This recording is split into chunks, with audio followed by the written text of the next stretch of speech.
Well, from a career in culinary to a career in the classroom, high schools around the school district offer a CTE program called Teaching and Training. At Rancho High School, more than 300 students are enrolled in that great program, and here is what makes it unique. Rancho also offers real-world experience as part of Rancho's Future Educators Academy. The purpose is to inspire students at the early age of 14 to become teachers. Inside Rancho High School's Future Educators Academy. This is an internship classroom where students come and they prepare for their student teaching internship. High school students are hard at work. Students like senior Elvin Jimenez. The Future Educators Academy at Rancho High School is, in my opinion, the biggest kept secret in CCSD. And senior Aaliyah Lopez. In my culture, it's more like you finish high school and then that's it, like congrats, like that's the most you can get. But I feel like just being given the opportunity to go to college, it's like pretty amazing. The Academy offers high school students a chance to earn college credit and learn firsthand what it's like to be a teacher in the Clark County School District. I think growing our own teachers is important because we're growing loyal teachers. These are students who are from our communities and they understand the backgrounds and the values of CCSD students. So we are putting them out into the workforce ready to work with students that they're already familiar with. Twice a week, Rancho students leave the high school campus and travel just down the road to C.C. Rano Elementary School. Every time she walks in, Miss Lopez, Miss Lopez. At Rano, the high school students are paired with a teacher. They already understand that she's here to teach them, and she's also learning from them, which is a great opportunity I wish I had when I was in high school, too. And then help teach in the classroom. When I started my internship over there, just like seeing all the children, you walk into the room, Miss Lopez, all the hugs, like it's really like what pushes me, and like I just know like I'm meant for it. I have actually been investigating for over a decade on how to recruit and retain teachers. Shelley Cruz Crawford is a principal at C.C. Rano Elementary School. Yeah, we know apprenticeship models work, and when our students get to see what this job looks like, it does two things. It inspires them to become educators, and it also tells them like, hey, maybe this isn't for me, and they get to shift their career path in a timely manner before they go to college. For Aaliyah, the experience has not only inspired her to teach, Miss Lopez, it helps us, but to teach in Las Vegas. Yes, I want to say in CCSD, I can relate to a lot of the students. At Rano, my dad went there to school. I grew up with the CCSD, so I feel like it's truly mind-changing. Like I want to be their role model. I want to be someone they can look up to. The Academy provides valuable real-world experience. As a teacher, you're always learning. Every day you learn something new, and I think that's just the beauty in it. And exposes high school students to what could become a lifelong and rewarding career. They're going to be fabulous teachers. They're going to be better than me one day. They are. They're just fabulous. What an amazing program. There are currently 21 Rancho High School students that intern at C.C. Rano Elementary School. Because of the dual enrollment college credits earned while in the teaching and training program, these wonderful students have collectively saved $141,000 in tuition. But here is the best part. Nevada Assembly Bill 428 created a tuition reimbursement program for students who graduate from a teaching and training program, attend college in Nevada, and then teach 2 years as a licensed teacher in the Clark County School District. That is pretty incredible. Well, preparing students for careers remains top priority, and SECTA's culinary program is absolutely amazing. The Whitney is the only student-run, full-service restaurant open to the public, and I got the chance to experience the magic that happens in that state-of-the-art kitchen. Check it out. I'm so impressed second semester with everyone. Just like the teamwork is natural, the problem solving, and you guys have all been on stations before, so if you can't solve, you guys are just figuring stuff out and it's so good. Students Alexis Joey, Sophia, and their fellow Secta Culinary students have definitely figured out how to run a successful restaurant. My position today is a sous chef. Can I get a large Caesar with chicken? Yes, ma'am. Today I'm a front server for the restaurant, which means I'll be bringing out food and serving and making sure everyone's orders are correct and making sure all the customers are happy. If I'm serving, if I'm the cashier, if I'm a line cook, you're just always surrounded with this great community and just everyone that has a passion. Fueling that passion and training these future chefs and restaurant owners. I started teaching at 23. I was teaching seniors who were 18, had no idea what I was doing, and then it got better every year, and then 22 years later, I'm still running this program, which is crazy. Chef Emily Giacona and Chef John Schlotthauer. One more piece. Give that like a little swirl. Both of them are very passionate about what they do, which is what makes this program also so much better. Chef G and Chef John not only serve as culinary instructors and mentors, they also hold another impressive title. Your favorite celebrity chef? Chef G and Chef John, duh! My juniors right now, I work with Chef Emily and her senior class, and we run the restaurant together. And they do all the cooking techniques from pastry, baking, entree, plating, soup preparation, production, and then they work the line. The Whitney, with its breathtaking views of the city, excellent customer service, and of course, the delicious food, can rival any restaurant in town. And what these talented students are learning in Secta's culinary program, preparing them for jobs on the Las Vegas Strip. The MGM and the Mandalay Bay and the Luxor came to our school, invited all the other career and tech high schools, and they wanted to hire our students. We were invited on a field trip last week because they wanted these seniors to go see the kitchens, and they want to do the tryout again. They want to grab more kids from this graduating class. It's humbling to see the executive chef of these big hotels like in our school. They have a whole chocolate room, which I was really interested, so I might go into that field, go into pastry chef for Mandalay Bay, and that'd be fun. Bright futures ahead. I want to hopefully build my way up to opening up my own restaurants within the casinos. And already paying it forward. Start bagging this because it's big. It's probably 2 bags. Alexa's hoping to be a source of inspiration for aspiring culinary students. Not only being like a deaf individual as myself wearing hearing aids and being in this program, paving way so that people like me can be involved in this program and showing that anyone can do it, whether you have a disability, whether you're scared, whether you just gotta take the leap and do things you're afraid to do. So it's just, I wouldn't ask for a better place to be here and to be a student here. I am so incredibly proud of all of these talented students. And check out another way these students are giving back and sharing their skills. These adorable students from the preschool at Southeast Tech get to hang out here in the kitchen and learn how to make cookies. So cute, and those cookies just look so yummy. And speaking of baking, we're being told that a must-have when you visit here at the Whitney are rolls made from scratch, but everything's absolutely delicious. Look, I have the menu right here. It changes every 2 weeks or so. And this week they have everything from lemon herb Mediterranean chicken salad to rainbow veggie wraps. Now their prices range anywhere from $1 for coffee and soft drinks to $3 for appetizers and about $6 to $8 for entrees. You definitely cannot beat those prices. And again, the Whitney, by the way, is open Tuesday through Friday from 10 a.m. to noon. You do have to make a reservation. You can also order your food to go. For more information, head to secta.us and click the student tab, then click the Whitney. There you can fill out your reservation and order online.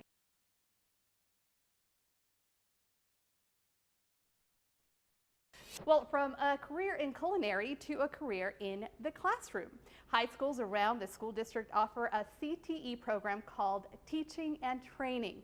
At Rancho High School, more than 300 students are enrolled in that great program. And here is what makes it unique. Rancho also offers real-world experience as part of Rancho's Future Educators Academy. The purpose is to inspire students at the early age of 14 to become teachers. Inside Rancho High School's Future Educators Academy. This is an internship classroom where students come and they prepare for their student teaching internship. High school students are hard at work. Students like senior Elvin Jimenez. The Future Educators Academy at Rancho High School is, in my opinion, the biggest kept secret in CCSD. And senior Aaliyah Lopez. In my culture, it's more like you finish high school and then that's it, like congrats, like that's the most you can get. But I feel like just being given the opportunity to go to college, it's like pretty amazing. The Academy offers high school students a chance to earn college credit and learn firsthand what it's like to be a teacher in the Clark County School District. I think growing our own teachers is important because we're growing loyal teachers. These are students who are from our communities and they understand the backgrounds and the values of CCSD students. So we are putting them out into the workforce, ready to work with students that they're already familiar with. Twice a week, Rancho students leave the high school campus and travel just down the road to CC Rano Elementary School. Every time she walks in, Miss Lopez, Miss Lopez. At Rano, the high school students are paired with a teacher. They already understand that she's here to teach them, and she's also learning from them, which is a great opportunity I wish I had when I was in high school, too. And then help teach in the classroom. When I started my internship over there, just like seeing all the children, you walk into the room, Miss Lopez, all the hugs, like it's really like what pushes me, and like I just know like I'm meant for it. I have actually been investigating for over a decade on how to recruit and retain teachers. Shelley Cruz Crawford is a principal at CC Rano Elementary School. Yeah, we know apprenticeship models work, and when our students get to see what this job looks like, it does two things. It inspires them to become educators, and it also tells them like, hey, maybe this isn't for me, and they get to shift their career path in a timely manner before they go to college. For Aaliyah, the experience has not only inspired her to teach, Miss Lopez, it helps us, but to teach in Las Vegas. Yes, I went to stay in CCSD. I can relate to a lot of the students. At Rano, my dad went there to school. I grew up with the CCSD, so I feel like it's truly mind-changing. Like I want to be their role model. I want to be someone they can look up to. The Academy provides valuable real-world experience. As a teacher, you're always learning. Every day you learn something new, and I think that's just the beauty in it. And exposes high school students to what could become a lifelong and rewarding career. They're going to be fabulous teachers. They're going to be better than me one day. They are. They're just fabulous. What an amazing program. There are currently 21 Rancho High School students that intern at CC Rano Elementary School. Because of the dual enrollment college credits earned while in the teaching and training program, these wonderful students have collectively saved $141,000 in tuition. But here is the best part. Nevada Assembly Bill 428 created a tuition reimbursement program for students who graduate from a teaching and training program, attend college in Nevada, and then teach 2 years as a licensed teacher in the Clark County School District. That is pretty incredible. Well, preparing students for careers remains top priority, and SECTA's Culinary program is absolutely amazing.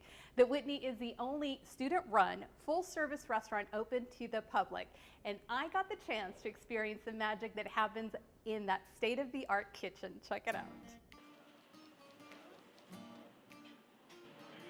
I'm so impressed second semester with everyone.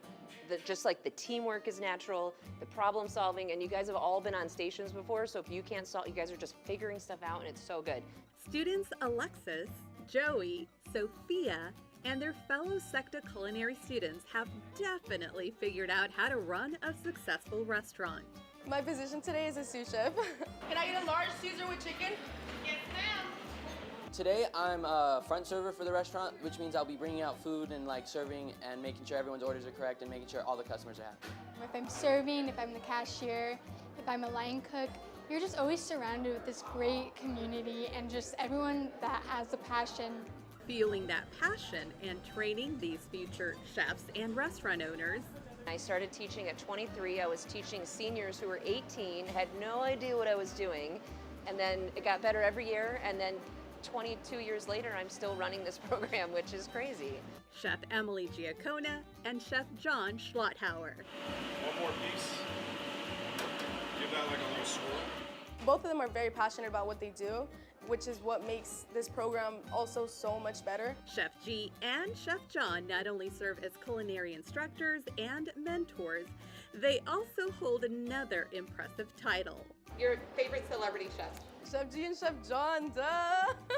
My juniors right now, I work with Chef Emily and her senior class, and we run the restaurant together. And they do all the cooking techniques from pastry, baking, entree, plating, soup preparation, production, and then they work the line. The Whitney, with its breathtaking views of the city, excellent customer service, and of course, the delicious food, can rival any restaurant in town. And what these talented students are learning in SECTA's culinary program, preparing them for jobs on the Las Vegas Strip. The MGM and the Mandalay Bay and the Luxor came to our school, invited all the other career and tech high schools, and they wanted to hire our students. We were invited on a field trip last week because they wanted these seniors to go see the kitchens, and they want to do the tryout again. They want to grab more kids from this graduating class. It's humbling to see the executive chef of these big hotels like in our school. They have a whole chocolate room, which I was really interested, so I might go into that field, go into pastry chef for Mandalay Bay, and that'd be fun. Bright futures ahead. I want to hopefully build my way up to opening up my own restaurants within the casinos. And already paying it forward. Start bagging this because it's big. It's probably 2 bags. Alexis hoping to be a source of inspiration for aspiring culinary students.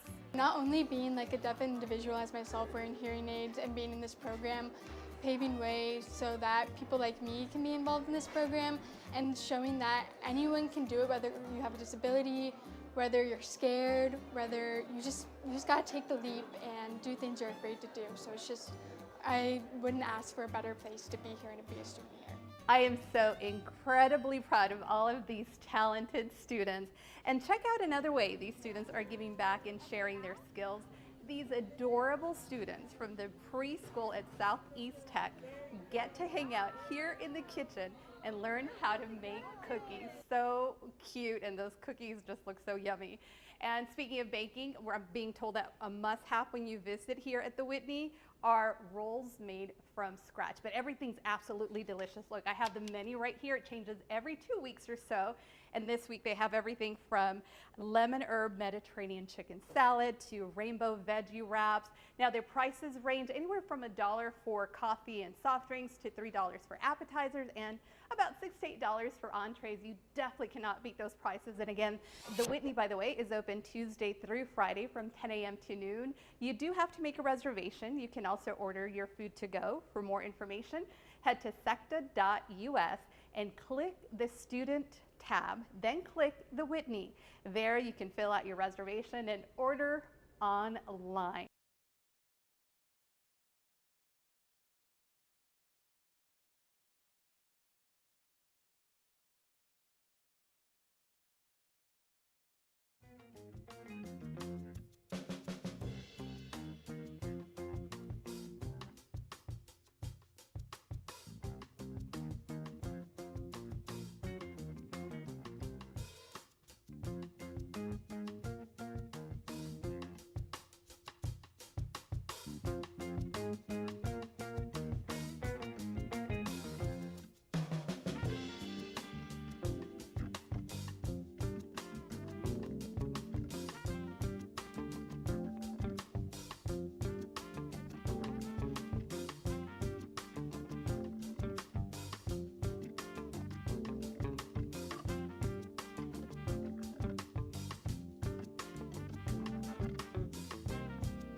Evening, everyone. I'd like to welcome you today. I'm President Irene Bustamante Adams and call this regular board meeting of March 27th, 2025 to order.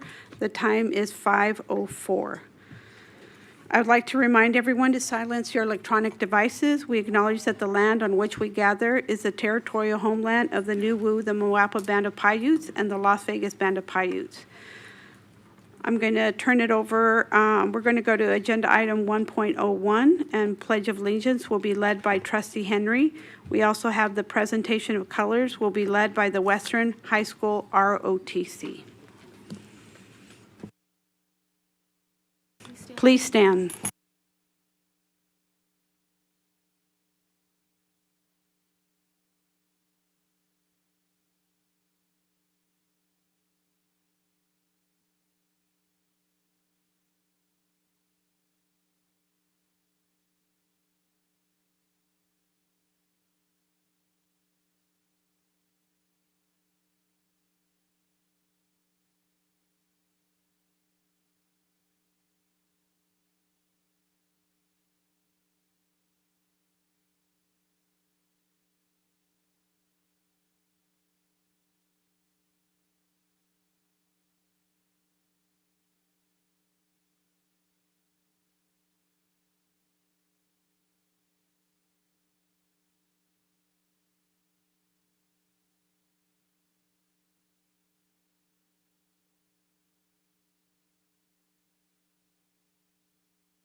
Please be seated. Before we move on to agenda item 1.02, the adoption of the agenda, is there anyone that has not completed a public comment card? I don't see any speakers lined up. Oh, yes. Do you need to complete one? Caitlin, can these two young ladies back here? And can you verify what agenda item it is that they'd like to complete the card for?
Okay, I think Ms. Caitlin, is anything for 1.02? Okay, thank you. And we appreciate the community's participation and new first-time people.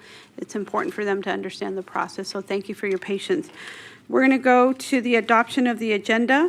Since we have no public speaker cards, I would say that in the motion for Trustee Satori, we're going to entertain flexibility, and that means to be able, we have 6 presentations, so I would like to be able to move some agenda items around, but we have 6 presentations tonight. And so Trustee Satori? Just that we have flexibility. Okay. All right, Madam President, members of the board, I would like to make a motion to adopt the agenda with some flexibility on item numbers with the following change. Reference material has been provided for item 3.06, legislative update. Thank you. Trustee Biasotti? I will second that motion. Thank you, team. We have a first and a second. Please cast your votes.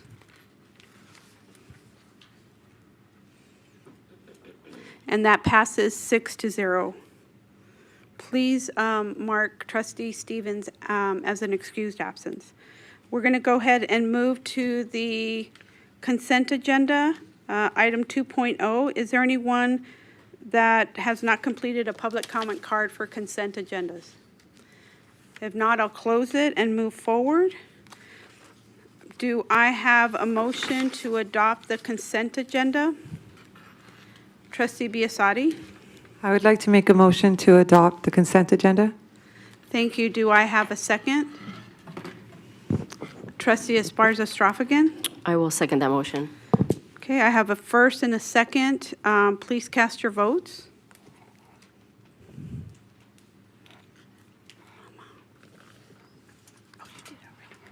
That passes 6-0. I'll go ahead and move to ask Trustee Henry to please read the warrants.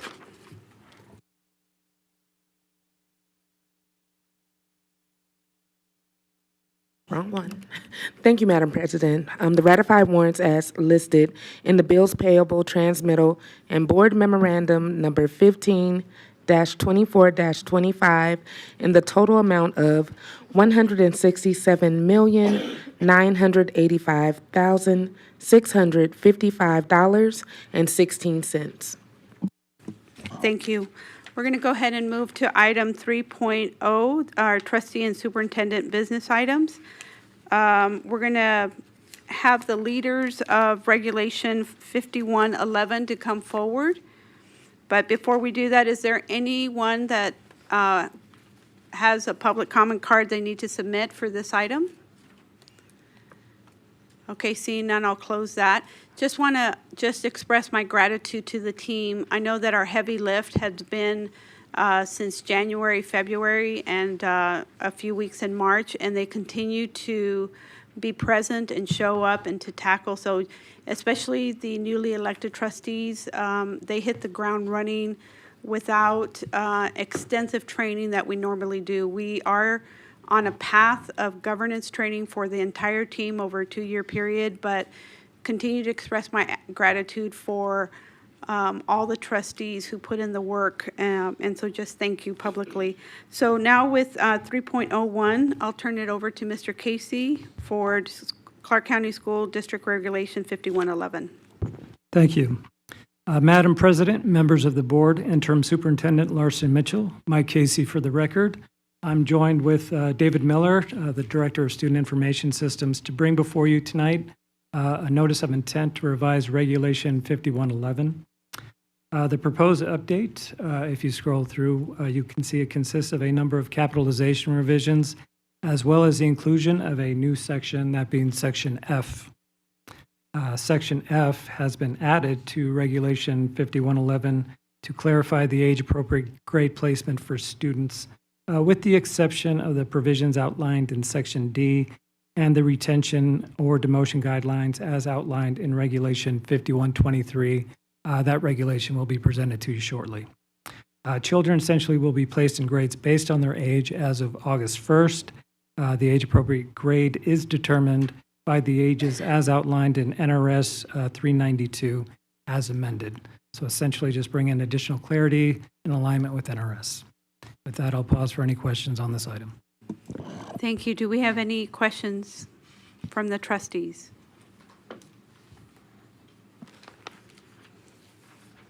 Okay.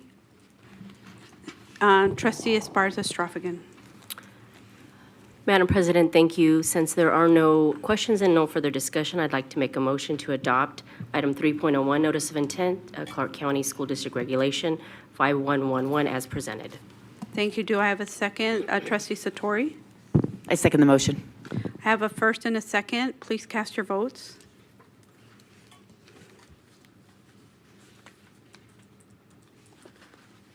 Miss Lydia, did you cast it? Did you cast it? Okay. Thank you. That motion passes 6-0. Next, we're going to move on to 3.02, Notice of Intent, Clark County School District Regulation 5123.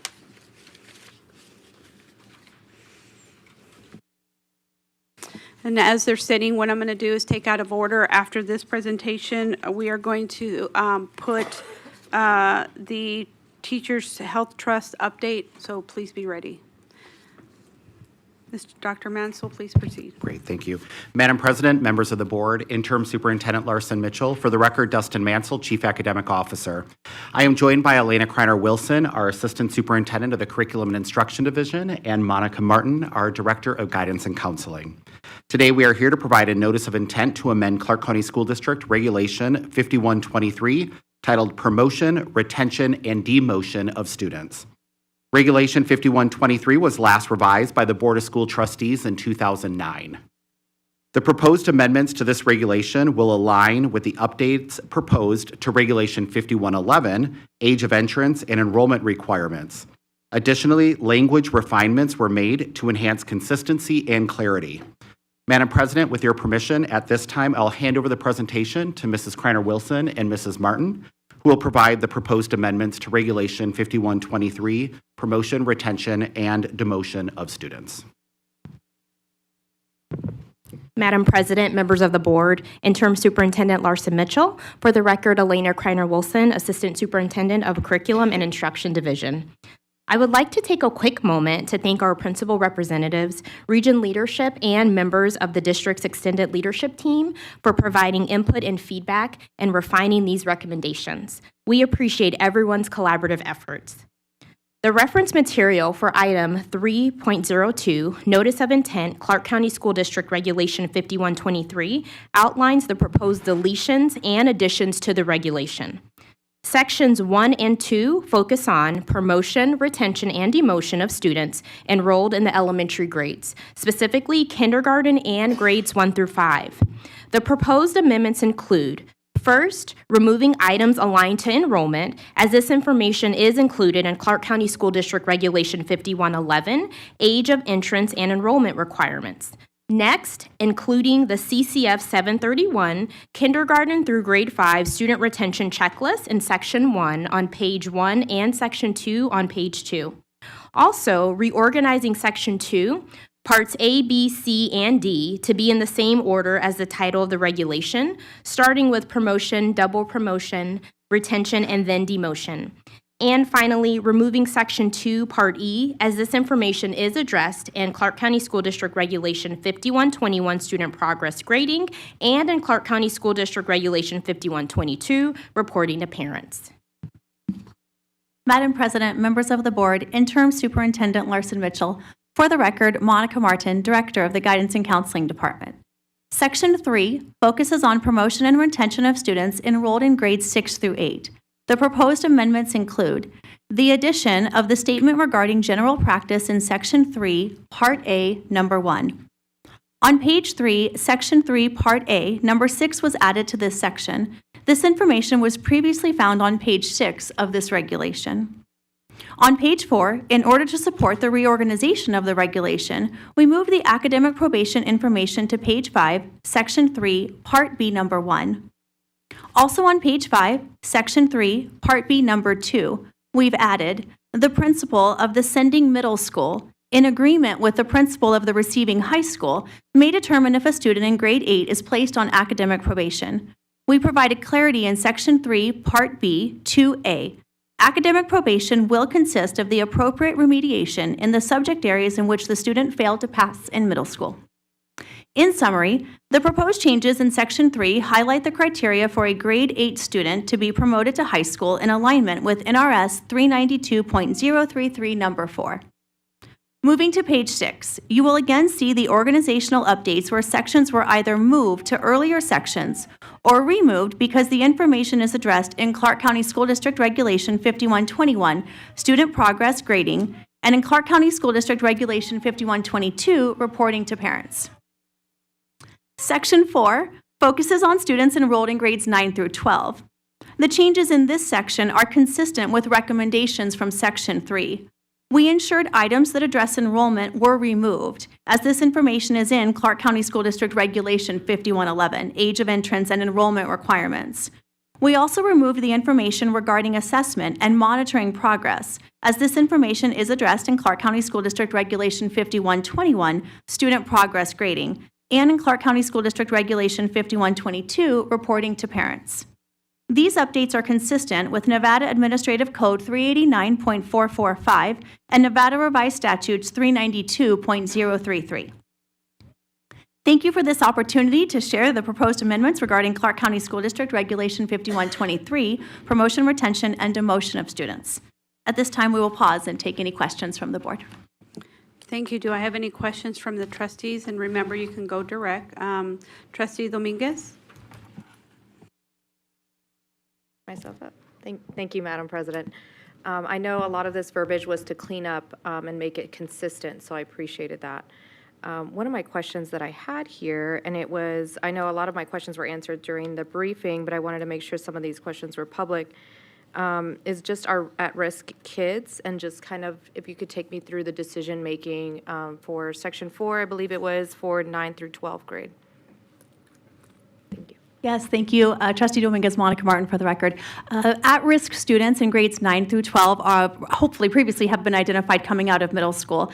Every high school student has a 4-year academic plan that they've created with their counselor and their parent. And so a lot of interventions are done with teachers in terms of like tutoring or after-school programs or summer school or credit-bearing classes to make sure that students are on track for graduation. And then for parents that feel like their kid or possibly the grades are not reflecting failure, but the parents are hesitant or wanting maybe extra time. How are those situations handled? Thank you for the question, Monica Martin, for the record again. Those are pretty much handled on an individual basis. I would say that the best point of contact is the school counselor. So generally, a parent will call and want to make a parent-teacher conference, and a counselor works with the teachers to try and understand what's happening in the classroom and then how to best support the student. Perfect. Thank you. You're welcome. Thank you. Trustee Esparza-Stroffigan? Thank you again. And I appreciate the alignment now with the law. And I think the language is very, it was outdated, as you said. So it's bringing it up to date and really showing that alignment. I'm looking at page 6 of 9. And oftentimes, when we're talking about things that we're trying to revise, I always look at it as an opportunity for our community to actually learn about how we can communicate going forward in the future. So the question that I have is the section where it talks about students who exceed 10 unexcused absences in any course during the semester shall receive a failing grade. They shall not earn semester credit for that course and may be retained in the current grade. So I really want to use this opportunity because attendance every day matters is a huge focus for the district. And oftentimes I want to say that what is it that we are doing to message so that parents understand the importance of having the students bring in excused notes or to communicate with the school site, because that would definitely impact their ability to not get credit for a class. Thank you, Trustee Esparza-Stropik and Monica Martin, for the record. I appreciate you asking the question about denial of credit, is what it's commonly referred to as, and the importance of attendance, and speaking with the school and the community about why a student was absent. This is also found in Regulation 5113. So a separate regulation governing attendance is where we find more specific information about it, but it is absolutely an accurate statement to say that the importance of the family being involved at the school and explaining why a student is absent, so that because, like this says, unexcused absences will result in denial of credit and an F in the course. And thank you. And as a follow-up, I think we need to credit all of our school leaders and our counselors because of the messaging that parents can access on the portal, the Infinite Campus, to really view and see when is their student in class, correct? And they can look at their grades, and they can look at all the notes that maybe teachers or others would be putting in there. So how is that possible? And then that was my last follow-up. Thank you for the question, Trustee Esparza-Stropik. Yes, Infinite Campus does provide sort of real-time updates. If a student is marked tardy, if a student is marked absent, it can have there's an option for it to send notification to the parent. Parents can track students' attendance, how many absences they have. They can also log in to see the student's course plan, academic plan, graduation status, diploma status. So there's a lot of information in that parent portal.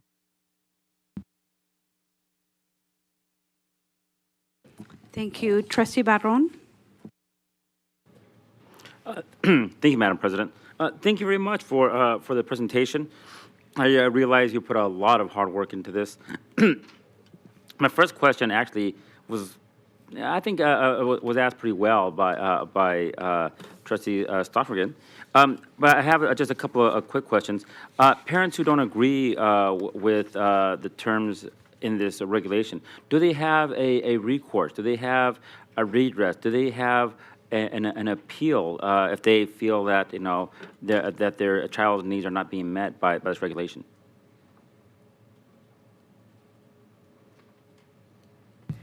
Madam President, members of the board, Interim Superintendent Larson Mitchell, Laner Kreiner Wilson for the record. Thank you for the question, Trustee Barone.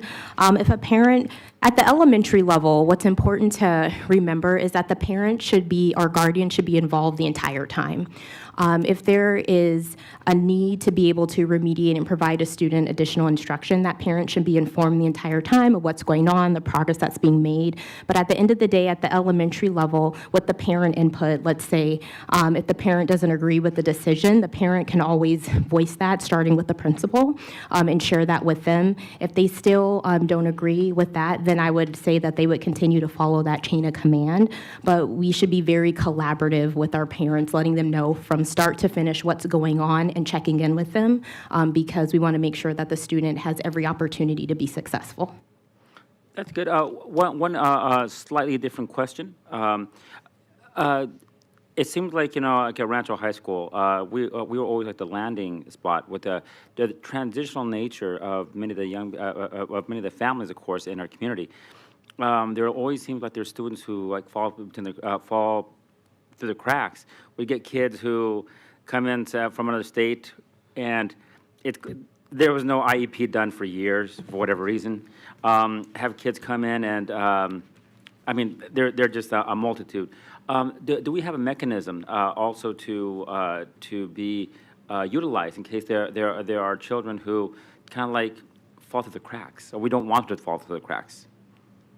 And that could be like, for instance, again, a student who comes in the middle of a second semester, and this happens all the time. Yes, Madam President, members of the board, Interim Superintendent Larson Mitchell, Trustee Brown, thank you for the question. It does happen all of the time. I think the best answer might be that on an individual basis, based on what the student is falling through the cracks because of or for, right? So I'm thinking there could be some academic concerns, there could be some learning gaps, there could be some attendance issues, there could be some behavior challenges. So each student would present with maybe different needs, and between the teachers and the counselors and administrators and parent and family, a collaborative conversation around what we best need to support the student towards graduation. Trustee Esparza-Stropik. Madam President, I'm not trying to negate or shut down our discussion, but if there are no further questions, I'd like to make a motion. I will entertain that motion. Give me one moment. What item are we on? Okay. I would like to make a motion to approve item 3.02, notice of intent, Clark County School District Regulation 5123. Thank you. I have a first and a trustee Biassadi. I will second that motion. Thank you. I have a first and a second. Please cast your votes. That motion passes 6-0. I'm going to go ahead and ask the Teachers Health Trust update. This is not an action item. And then will right after that update, we will move to the Capital Improvement Plan 3.03. Please proceed.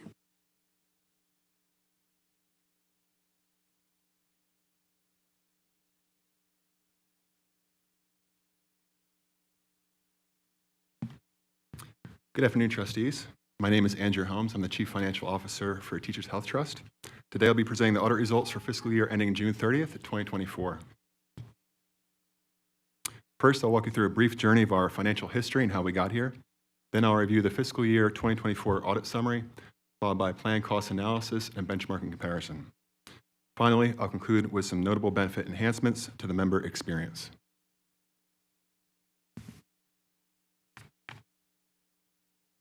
Teachers Health Trust was established in 1983 as a self-funded health plan for educators through collaboration between CCSD and CCEA. For over 30 years, THT was regarded as a best-in-community health plan with rich benefits and affordable premiums. Around 2016, THT experienced industry pressures and financial insolvency, resulting in $55 million of debt owed to providers. In July 2021, THT installed new leadership, which is currently still in place, and CCSD provided a $35 million prepayment to the trust. By June 2022, all provider debts have been settled, and THT's financial position was improving. As of June 30th, 2024, THT had repaid the $35 million debt to CCSD and maintained $22.5 million in reserves. Still, the claims liability estimate, or IBNR, which stands for incurred but not reported claims, was projected at $30 million, so THT was $7.5 million short of this estimate. Fast forward to current day, THT is now completely financially solvent, meaning we're debt-free and we have enough assets to cover our liabilities.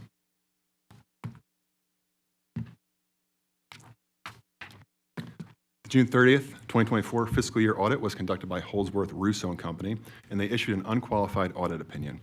So in other words, the financials reported to the school district throughout the year were reliable and did not have any significant issues. The financial statements were presented fairly and free of material misstatements. Additionally, THT complies with generally accepted accounting principles, otherwise known as GAAP. The auditors did issue a going concern, and that's for three reasons. First, benefit obligations exceed net assets. So after repayment of the $35 million to CCSD, our reserves were less than the estimated outstanding future claims. As of December 31st, this is no longer the case, and THT now has enough assets to cover obligations. Second, there's one litigation matter remaining that was a result of previous THT administration. This litigation pertains to historical issues from around 2014. And finally, there was a $7 million loan outstanding. As of December 31st, the $7 million loan has been repaid and THT is officially debt-free. Moving on to the audit summary, between fiscal year 2023 and fiscal year 2024, revenue increased by $21 million, or 10.7%. This is based on increased rates and a growing member headcount. Our medical expenses, or claims cost, this increased by $18 million, or 11%. So even though we proactively manage our cost, utilization in the ERs and the hospitals rose significantly, and therefore we had to increase our claim liability estimate, or IBNR. The comparison between revenue and expense demonstrates that the funding we received from the school district was appropriately aligned with our actual medical costs. Our administrative expense, this includes things like TPA fees, legal fees, office overhead. This increased by $2.2 million, or 21%. However, more than 50% of this increase was driven by fees related to the No Surprise Billing Act, which is relatively new federal regulation. However, we're proactively managing the additional fees, and we put new measures in place to help control our administrative costs. And then lastly, we end the fiscal year with a positive $806,000, or 3.5% increase in net income year over year.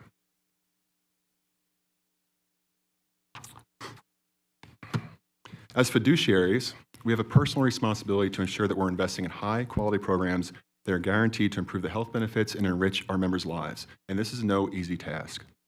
The industry standard for administrative expense is around 15%. So in other words, 15% of revenue is allocated to non-medical expense such as overhead and TPA fees. And for most health plans, 15% is acceptable. It's the standard.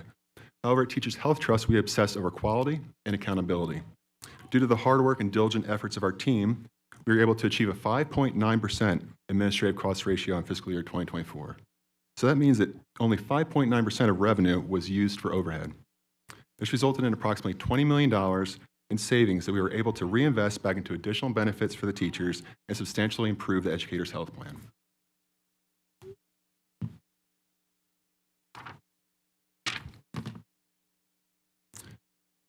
For the past 2 years, there's been no increase in teacher premiums for THT health plans. Comparably, the THT premiums are significantly less than other similar non-THT health plans. Additionally, THT has maintained competitive rates for both single and family deductibles.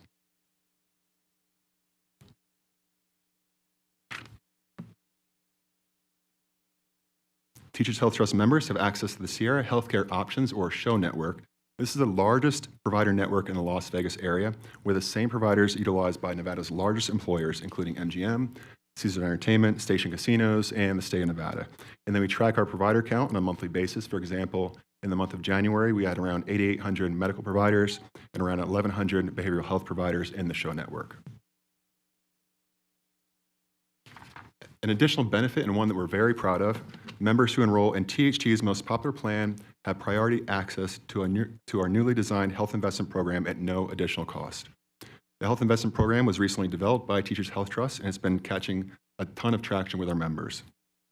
Under this new benefit enhancement, plan members can utilize high-quality local providers with $0 copays and expedited appointment availability. Additionally, members have free access to in-home urgent care through our wellness partners, including Dr. Rue and Credit Care Pediatrics and Dispatch Health. Additionally, we offer various programs to help members with specific health needs. This includes $0 options for lab work and diagnostic imaging, one-on-one consultations with registered dietitians, and educational tools to help members lose and manage their weight. And we offer these programs in a variety of formats, including live webinars and online education.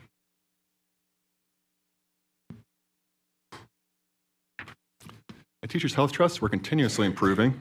So over the past year, we've completely redesigned our website to help members get to the information they need, but faster and easier. Our new website is a great resource, and we consider it to be the central hub for our members. You know, everyone knows that there's a ton of barriers in the healthcare industry, whether it's cost, communication, or provider access. But quite frankly, we just continuously obsess about breaking down barriers to appropriate care.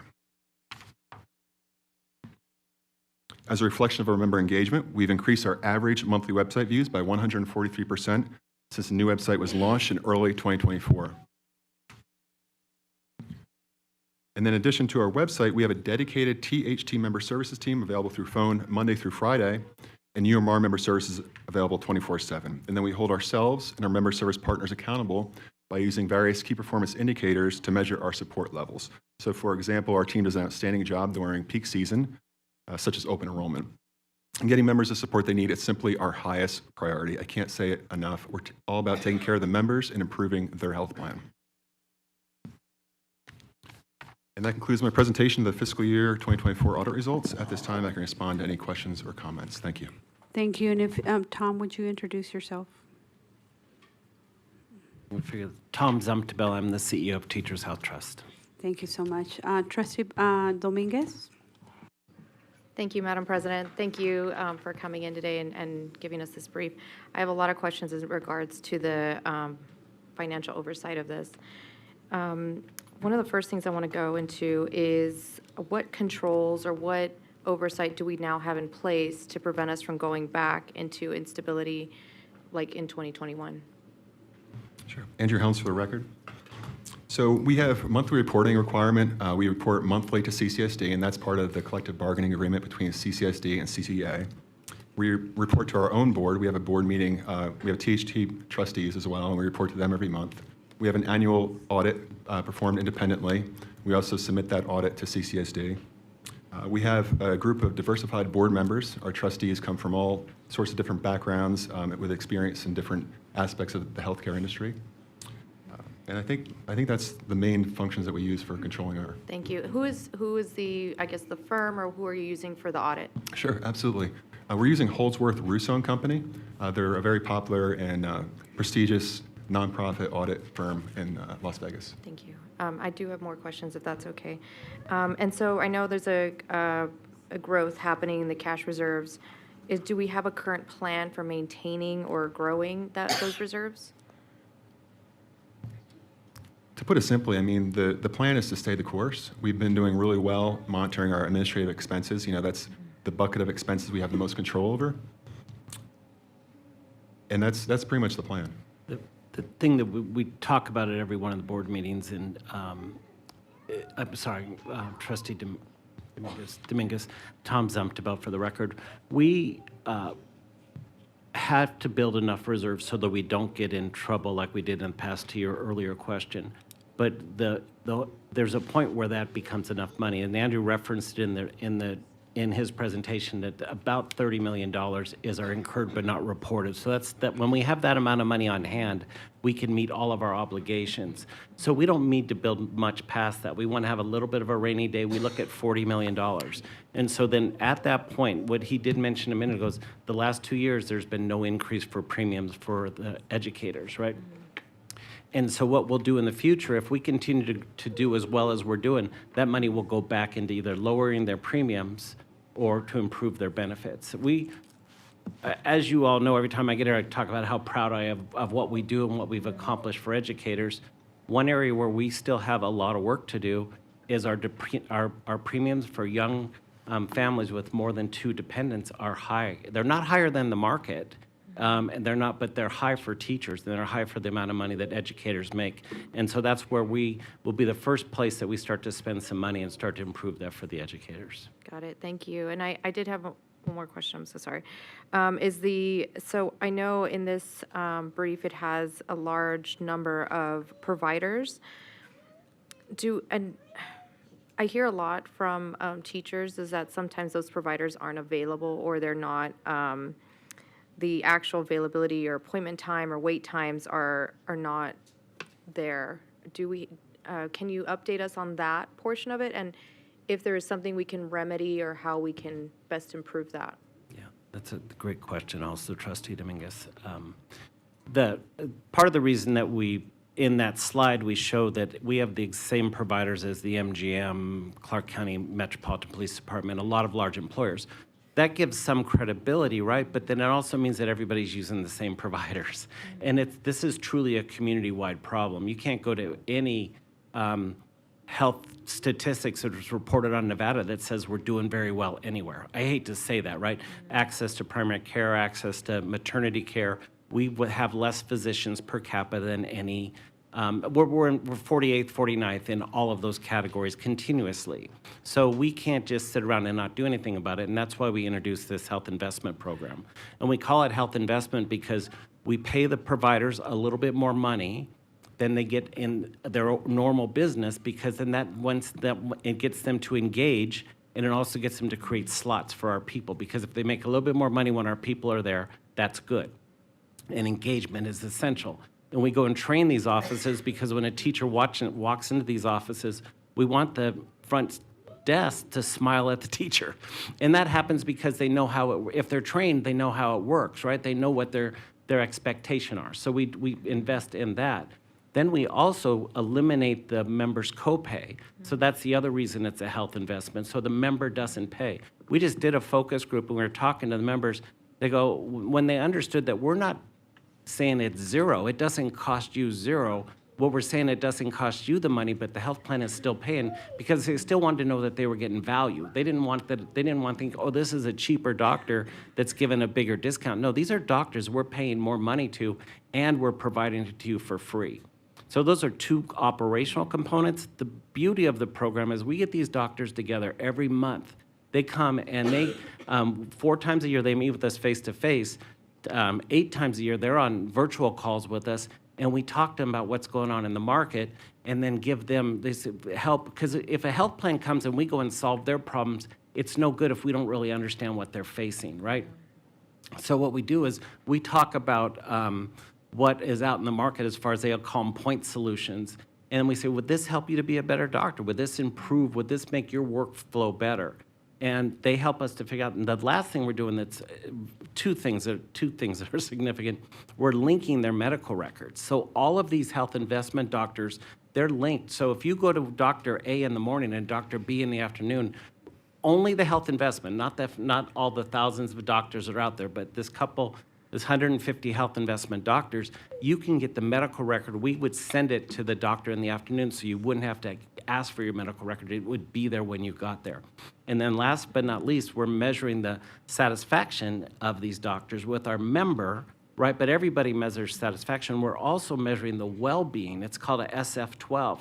So the patient at the beginning of their treatment, they fill out this, and if you're above 50%, then your well-being is positive. If you're below 50%, it's negative, right?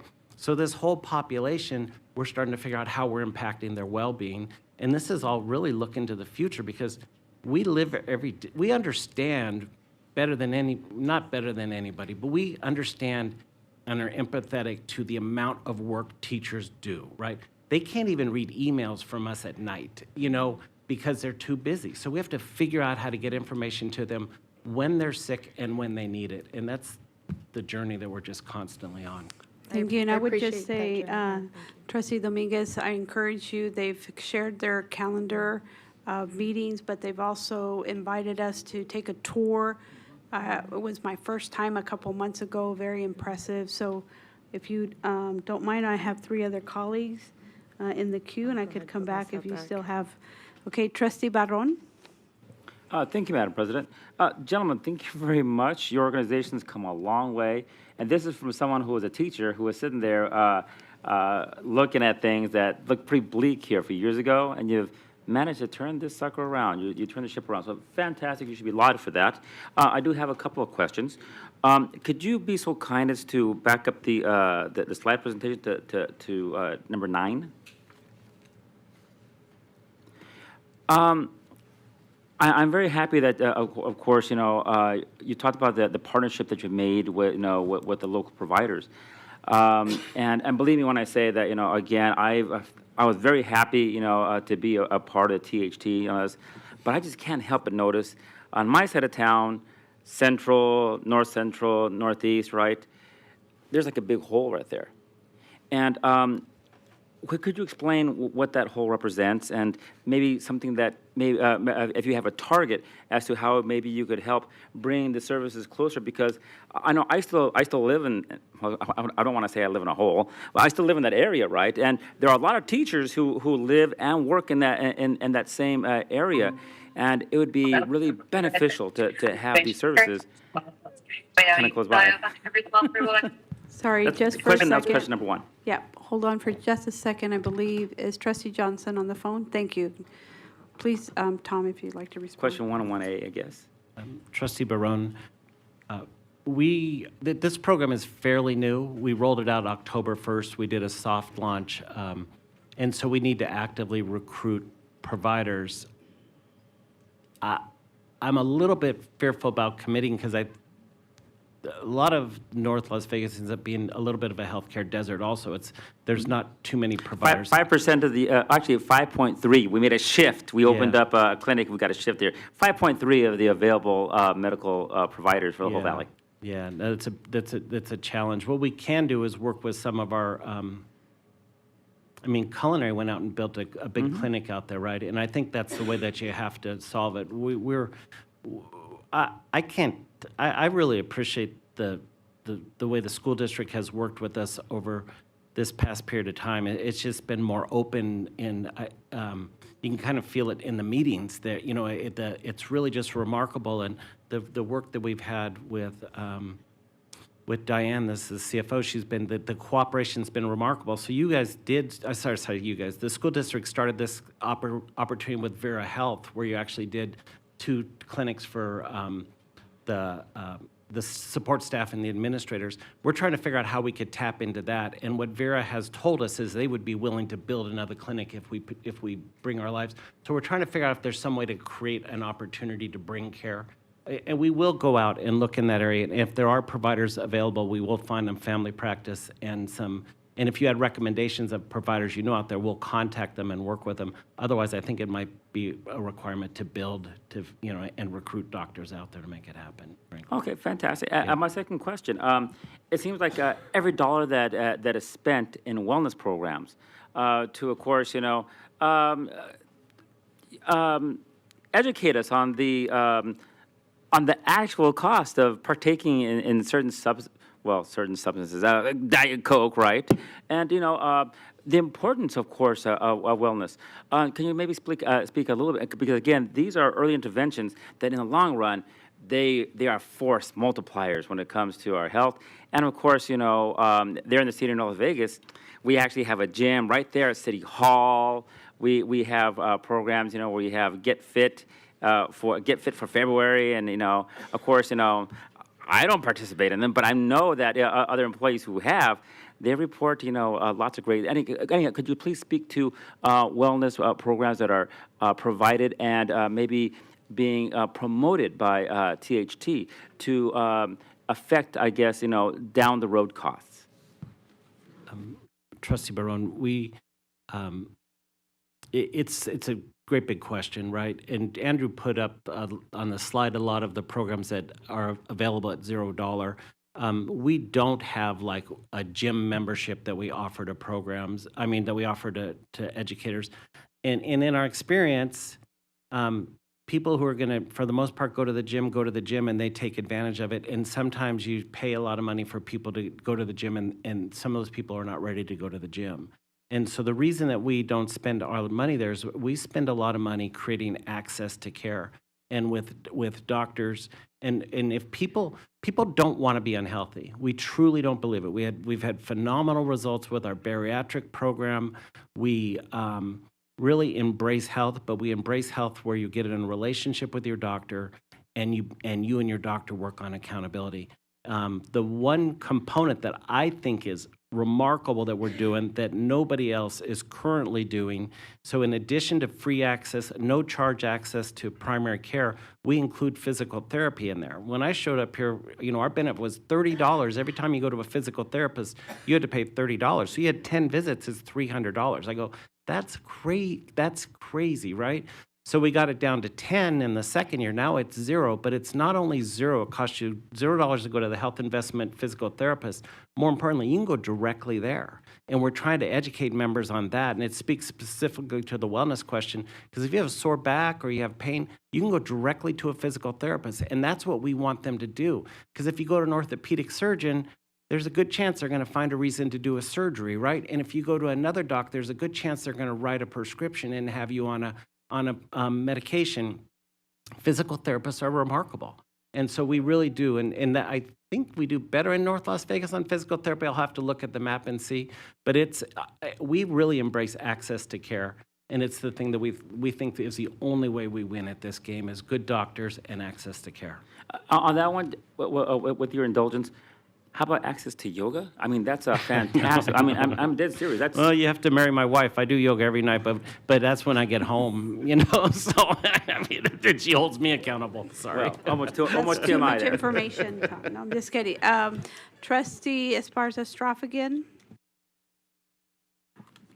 So I do also want to echo the reserves at $22.5 million because I remember being not in this space, but looking at what happened and the contention and the shortfall. It was a very hard time. So just echo the kudos. So a question that I have is on slide 13, if we could go there. So the question that I have is very simple, 2 questions, and then one is a little deeper. So the first one is at 16,700 total. 16,750 tickets, support tickets. And then is the span of time, what is the duration? Because I know there's call metrics of peak season and off season, but what is that total span of time? I believe this span of time, the 16,750 tickets corresponded with the time frame July, September. And that was the internal tickets that THT handled, separate from UMR's tickets. Like from July to September, like a full cycle? I believe so, yeah. Okay. So, and the reason I'm asking is, to your point, and I do not want to mispronounce your name, Tom. I'll just say Tom. It's easier for me. I know how it is about mispronouncing names. So, anyways, so I want to get into the graph because of your comment about the amount of work that all of our educators, and I say educators because administrators are in this and teachers, support staff. So what is this call center? What are some of the, like 7% of the claims that are coming in, right? But can you break it down, like what is the need? I'm just curious because you did a significant transformation of mitigating a lot of the issues and the problems and the complaints. So now where are we in this space of time with need, and what are the concerns that they're having with this data that we're seeing?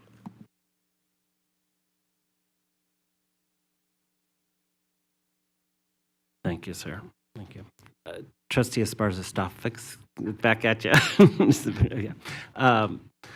So these are the call center stats specific to THT. So the office that you visited, that's the calls that come in, and it's primary eligibility is the primary focus that we do in that office. And so that's why you see the eligibility and so life events, those type of things people call. But then the benefit questions are anybody that is either going to Cigna, they're going to UMR, and if they're not getting what they want, or it's a combination issue of multiple carriers, then we advocate for them. And so that's why the benefit questions are small. These are the hard benefit questions. It's not like calling to it, where's my doctor, what's my deductible? Those all go to UMR, to our third-party vendor. So. Thank you for that clarification. Yeah. Now I understand what Yeah. that is totally different than what I was thinking. Right. So the only other last question, and I apologize, colleagues, this one I do want to know. So when will you be coming back for the next report? Because what is happening at the national level will impact, and I'm concerned about you saying how wonderfully we don't have to increase the premiums for our teachers for the past 2 years, but what is that going to look like, and what do you, in the crystal ball, foresee? First, we're happy to come back whenever you ask us to come back. And it does make sense, we do it once a year, maybe in every 6 months, depending on your agenda. But whenever you would like us to come back, we're happy to come back. And what President Bustamante Adams just said, too, is we circulated our board meeting schedule, and we invited any of you to come to, not only to come to our facility, but come to one of our board meetings. And you could truly come to our board meeting the equivalent of unannounced. You don't have to give us notice. You just, because our agenda won't change. When you show up, we'll have the same agenda, and it'll be and we would love that. Andrew talked a little bit in the presentation about our board, but when we started this, it was an all teacher. When I first took this role, we were a 100% educator board, which is wonderful. But we all know they work all day long, and then they show up, and we're throwing healthcare words at them and healthcare numbers at them, and it was hard. So we brought in a CEO of a medical center. We brought in the executive director. A lot of you probably know Laura Rich, but she was the executive director of the PEB medical plan. And then we brought in a new chair who is an educator, but Peggy Milton, and she had worked in the healthcare industry, but she had this other experience, and she's been our chairman and been leading it remarkably. And so it's a big part of our success. But we would love to have you come in. The national picture's scary, right? And the worst thing that potentially happens is Medicaid gets cut, and then as Medicaid gets cut, then the providers will try to get the money out of commercial plans, right? So our costs go up because Medicaid gets cut, and so we just have to work it through. Thank you, Trustee Cavazos, then Trustee Satori, and then we'll transition and have the Capital 6 presentation. Thank you, Madam President. Thank you, gentlemen, for this presentation, and also for your bravery in stating that you'll come back anytime that we ask you to come back, okay? So I like that. I have a brief question, and it's from a constituent who contacted me who is thinking of applying for a teaching position. Single mom with 2 children, and she wants to know, under the 1,100 behavioral health providers that you have, if you could, if you have the information right now, as far as the breakdown on psychologists, social workers, services for autistic children, do we have any kind of an idea of how that kind of shakes out? I don't know that breakdown. I'm happy to provide it for sure, and but I don't know the breakdown in types off right here. But the recognizing. And I'm sorry that I go on so long. I apologize. But also in your question, just because we have a list of doctors and we get people to doctors, we don't think our job is done on behavioral health. Because just because you get to a name on a list doesn't mean you get to somebody who fits you and who you want. So we worked with behavioral health options. BHO is our behavioral health network, and they put together a concierge service because we used to have people that would call. Our old chairman called and said, I need behavioral health, and they gave him 5 options. Well, he needed family health for a specific reason, and they gave him 5 options that were taking appointments, but they weren't the right people. They weren't what he needed, right? And even when you get to the right category, you still have to find the right person, right? So we obsess with getting people to the right care and the right. I'm happy to give you the breakdown, but we do have a concierge service. So if they call and say, this is the need, this is the part of town I live in, these are my hours, this is when I'm available, we'll do it. And then last thing about that too that's remarkable, we do MD Live on behavioral health, virtual behavioral health, and the teachers love it. We are their biggest client, and they get great access. And you get the same therapist every time too, right? But it's virtual, so you do it from home. It's been a great program. Thank you so much. And I have heard good things primarily about MD Live. I think this person, and of course I am encouraging her to apply for a teaching position. I think she was concerned because she has received specific services for her children in another district. So I said I would try to find out as much information as I could. And she hasn't given me the specific information yet, but I know I can contact you and find out some more information. So I thank you both. Thank you. Trustee Satori? Yes, thank you, and thank you so much for that presentation. Having joined the district in 2007, I definitely was able to see, where we were then, where it went, and all of the hard work that I know you've put in to get us to the good position that we are in now. And I really thank you too for just how you're always very open, transparent, willing to communicate, willing to explain things in a way that's understandable. I had the opportunity to visit the office when I was appointed. I do definitely want to attend a board meeting, so thank you for that invitation as well. My question, and it may be on here, but was it clear, or it may not be an option, that's why I'm asking it, but as far as with the health, education, and wellness, and I also want to comment that I appreciate that very much to focus on, I know you many times have mentioned to focus on some preventative healthcare options and wellness opportunities, so that's wonderful. Are there any options for like holistic or natural type medicine or any of those types of options, or is that something that can't be provided under? I'm going to have to get back to you because I believe yes, and I know acupuncture and some, but I'll get back to you and tell you that. I'd be curious to know what options there are along those lines. I'm relatively sure, but I just have to get back to you with that. Thank you, I appreciate it. Thank you. Thank you. And I know we have a guest, a trustee on the phone. So Trustee Johnson, just wanted to see if you had any questions. Good evening, and no, there are none for me. Okay. Hey, Tom, great to hear from you. Thank you. And that was not an action item, so we don't need a vote. So thank you, gentlemen, for the update. I'd like to invite the next team up for the 2015 Capital Improvement Plan Revision 6.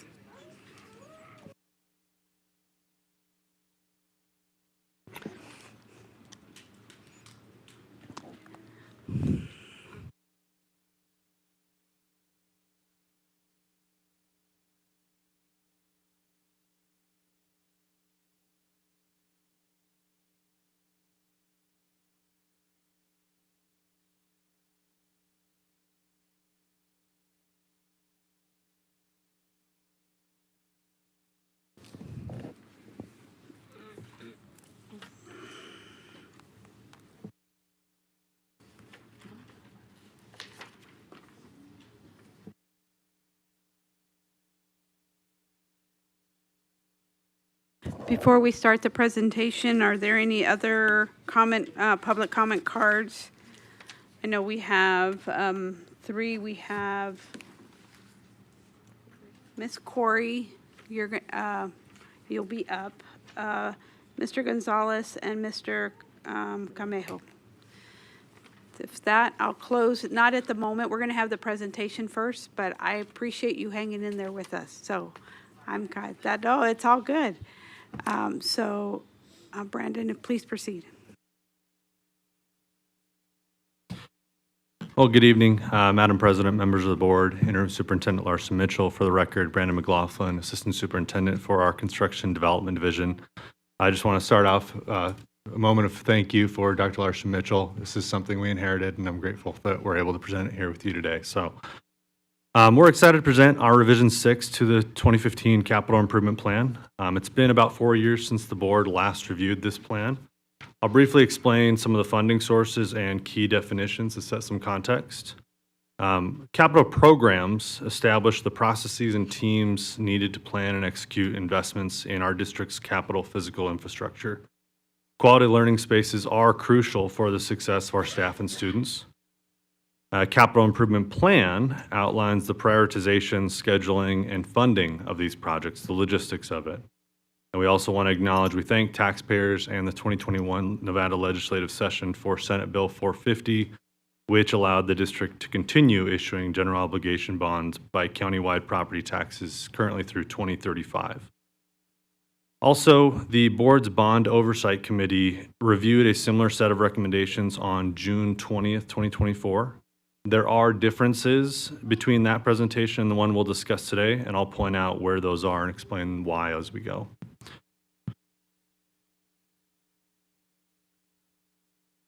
So in December of 2021, the Revision 5 Capital Improvement Plan was approved based upon the priorities, assumptions, and available data at that time.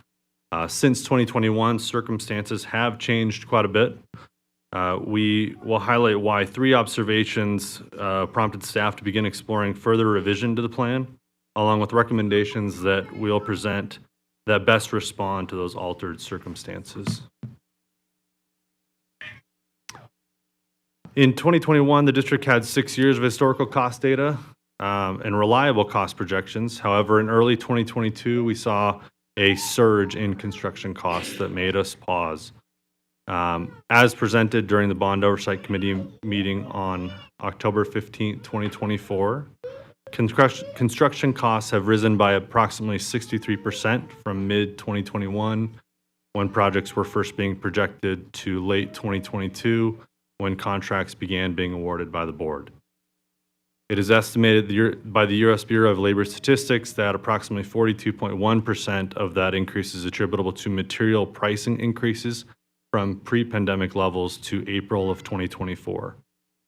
Now, local labor costs continue to rise as expected each year. And district staff have continued to work closely with our industry partners and labor groups to improve pricing, forecasting, and resource availability. This slide, the district has currently $15.3 billion in identified capital improvement needs. This includes deferred maintenance, critical infrastructure improvements such as our HVAC systems, plumbing, electrical, security systems. This also includes new schools anticipated with growth, as well as a growing need of replacement schools for schools that were built 50 years and beyond. So since 2015, the district is authorized to raise approximately $7.7 billion in capital funding, with approximately $4.2 billion already spent. That leaves $3.5 billion remaining, but already assigned to the projects identified in Revision 5. So projects identified and approved in December 2021, totaling $3.5 billion, now total over $5.1 billion, making for a $1.6 billion anticipated unmet increase ahead of 2035 when the bond issuances expire. So as construction costs rise, the $15.3 billion need hardly decreases as the costs of necessary improvements outpace the progress made by our very successful construction program so far. So functionally, we know at least 50% of the district's capital improvement needs are currently unfunded. This next one is marketplace saturation, so both within and outside of the district has also contributed to our rising construction costs. For perspective, the Clark County School District is the largest vertical public works awarding public body in Nevada and the Southwest, with the exception of Los Angeles Unified School District. And as of January 2024, we have employed approximately 57,000 construction workers on projects since 2015, averaging 250 to 400 workers per project. Now, in 2021, as the district wound down its 10-year legislative authorization, contractors were offering predictable pricing. And at that time, the district contributed approximately $30 million per month to the construction marketplace here in the Las Vegas Valley. Now, by 2025, that figure had grown to over $100 million per month, over 3.5 times more. So that surge in demand has caused more pricing variability and led contractors to submit more selective bids due to the volume of work driven by just the district alone. In addition to that, the Las Vegas Strip continues rapid development with billion-dollar sports venues, high-speed rail, Formula One related projects. And this creates fierce competition for the limited skilled labor pool, leading contractors to pursue higher paying or less demanding work. And as a result, we're seeing, again, more selective pricing on district projects. So at this time, I will invite Director Rick Baldwin to review our last consideration, student enrollment. Madam President, members of the board, Dr. Larson Mitchell, Rick Baldwin, Director of Comprehensive Planning for the record. So our CCSD enrollment projections over the next 5 years is projecting for a district-wide annual average decrease of 3,684 student decrease each year at about 1.64%, 1.46%. This is approximately an annual average decrease in elementary school of 1,136, or just below 1% decrease in elementary school. Middle school, 1,154%, or 1,154 student average annual decrease, 1.8% decrease in middle school, and high school, a 1,395 annual average decrease, or 1.4% decrease in middle school. Slide 7. So this is a very busy slide. So this bar graph, the bars represent children born in Clark County each year, with the line bisecting that as the kindergarten enrollments for each school year once that cohort group becomes kindergarten eligible 5 years after birth. What is happening is, so the peak year that you see there with 30,584 students or children born in Clark County, that's birth year 2007, 2008. That cohort group is our current 12th grade senior class. And this senior class of 25,059 students will be the largest senior class CCSD has ever experienced. You also may recognize the birth year of 2007, 2008 as the beginning of the Great Recession. Once the Great Recession hit, then birth rates in Clark County began to decline at a significant rate. We also highlight, more to the right there, birth year 2015-16. This corresponds with the 2020-21 school year kindergarten eligibility. Once again, you may recall this as the pandemic year and then kindergarten enrollments dropped by 11.25% for that school year. The following year, 2021-22, we did see an 8% increase. However, in the 2017, 2018, and 2019 birth year corresponded to the 2022, 23, and then 23 and 24 school years. This reflects the Nevada legislature's kindergarten eligibility change, which ironically you just heard that item earlier this afternoon. The legislature changed for that one year. Children were eligible for kindergarten if they were born on or before September 30th. The new law now is if they're eligible for kindergarten if they're born on or before August 1st. Subsequently, those 2 school years, as that law was being changed and implemented, kindergarten enrollments declined by 11 and 12% respectively. This following school year, or this current school year, excuse me, kindergarten enrollment did increase once again by 10%. However, this remains over 4,000 students below pre-pandemic kindergarten enrollment levels. There's a correlation between the birth year and then the kindergarten eligibility year, and that represents what we refer to as the kindergarten capture rate of those children born. Pre-pandemic levels, that capture rate in Clark County was between 85 and 88% capture rate of those children born. This current school year, our capture rate is below 70%. In summary, these large cohorts that are born during the recession era and will be leaving CCSD and are being replaced by much smaller kindergarten cohorts coming into CCSD, again resulting in a declining enrollments projected at an average annual 3,684 students for at least the next 5 years. And with that, I will turn it back to Assistant Superintendent McLaughlin. Madam President, members of the board, Interim Superintendent Larson Mitchell, for the record, Brandon McLaughlin.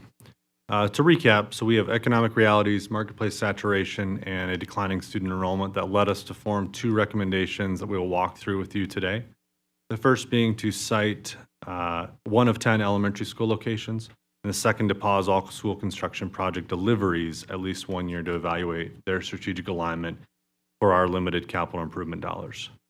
I will take this moment to acknowledge differences between the presentation and the June 20th, 2024 Bond Oversight Committee presentation. In that presentation, there was a 3rd recommendation for a choice high school near the Mountain's Edge area that was made at that point in time. In early February, we held community meetings at Sierra Vista, Desert Oasis High Schools, and Gunderson Middle School.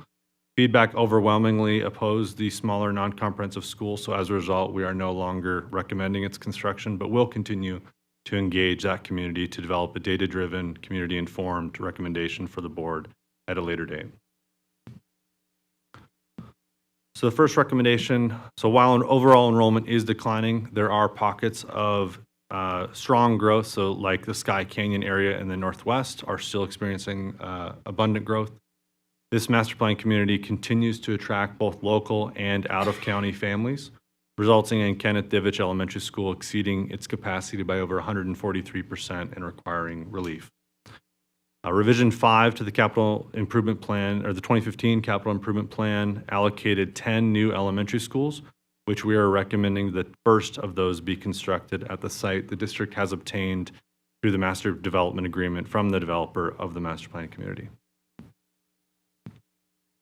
Recommendation 2, so with the considerations presented, it is reasonable to pause school capital projects 1 year from school year 27-28 and beyond to evaluate their strategic alignment of facilities pending the outcomes and recommendations of the facility master plan. I want to make it clear that future school capital projects and priorities will be subject to recommendations from the facility master plan and approved by the Board of School Trustees at a later date. So we are recommending to move forward with the Matt Kelly Elementary School replacement project.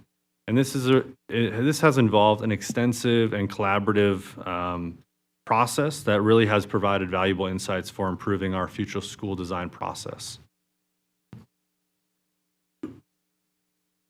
The Matt Kelly replacement school project has involved years of community outreach and collaboration with many of our agency partners, elected officials, that really ensures an efficient and community-focused development.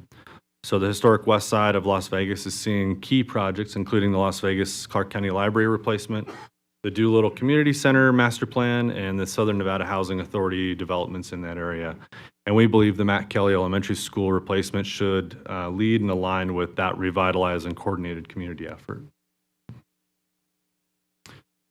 So while Matt Kelly Elementary School is in progress and in the recommended year-long pause to construction deliveries throughout the remainder of the current slate of projects, we are already underway with a 14-month facility master plan process, which the board approved a contract for our partner to be hired in September of 2024. This process is assessing the condition of district facilities, identifying future needs and available resources to create a robust 10-year plan for effectively using our limited capital improvement funds.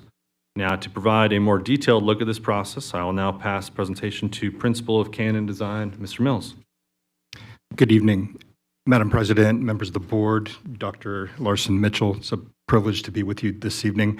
My name is Paul Mills, for the record, with Canon Design. I'm an educational planner, and I do nothing but facility master plan work like this across the country.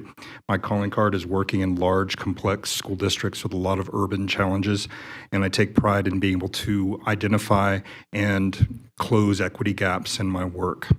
My team is broad, experts that do nothing but this type of work along with me, and we are blessed and joined by not only national experts like me, but also with local experts that know your communities that will be shouldering a lot of the coordination relative to community engagement in this work. The facility master plan is really related to the CIP that was mentioned earlier. However, it is a roadmap that calls forward investments in capital projects as well as facility use decisions that the board will make in the future, as well as other policy-related issues such as zoning, et cetera. The underpinnings of our work is very comprehensive. It begins with a documentation and assessment of your educational vision, and make sure that the capital plan is associated with that and in alignment with the educational vision. We were engaged late last year, and our team has been busy studying your facilities. We have a team that has been working in partnership with your dedicated facility assessment group to benchmark and to do some comparative analytics around construction costs that are vitally important to this type of plan. We've also had a team that's visited every one of your unique design types to be able to look at the educational adequacy, and it's not about the services that are rendered, but about the appropriateness of the brick and mortar, how well equipped and designed these facilities are as compared to your current standards like you build them today. All of this base of data and guiding principles helps us identify and inform the sorts of remedies to equity gaps that existed throughout the system. Working closely with Mr. Baldwin and his team, we're looking closely at the enrollment projections and capacity as well to make sure that strategic decisions around facility use, as well as reinvestment into your communities, is done with a rational sense of where demographics are heading. It seems almost unthinkable just a few years ago that we'd be facing decline in the fastest growing school district in the country, and we're there. So it's wise at this point in time to reassess, take stock of the circumstances before making major, dozens, if not hundreds of millions of dollars of investments in your facilities. And very importantly, this process isn't done in a vacuum. We have a very transparent, open, participatory process that we have designed in partnership with leadership of the district, and community engagement is a very important aspect, and we'll speak to that in a second. So in light of the circumstances with facilities, you built a lot of facilities back in the 90s, early aughts, and these are actually, they're your newer facilities. However, they're starting to get to the age where we need new roofs. We need to look at the air conditioning systems. There's reinvestment that needs to happen in the bulk of your facilities. There is also a large section of schools in your older parts of your communities where a lot of reinvestment is required. These are facilities that date back to the 40s, 50s, 60s, which were done during the baby boom period when we needed schools, we needed them fast, and you can get things done either cheap, fast, or good. And in the interest of time and budgets, you can see where we have a lot of issues. It's not unique to Clark County. However, these facilities do need some help. With the projected enrollment decline, we do see that there are pockets where there's surplus capacity, meaning that there are opportunities when we look at reinvestment in your schools, there might be some great trade-up opportunities for reinvestment in your older parts of the community. So the sorts of outcomes, just to signal the intent and what is on the table potentially to be explored as options with your community, are listed here. This is a facility master plan, so obviously reinvestment in facilities as outlined at the top are obvious sorts of outcomes that will be explored.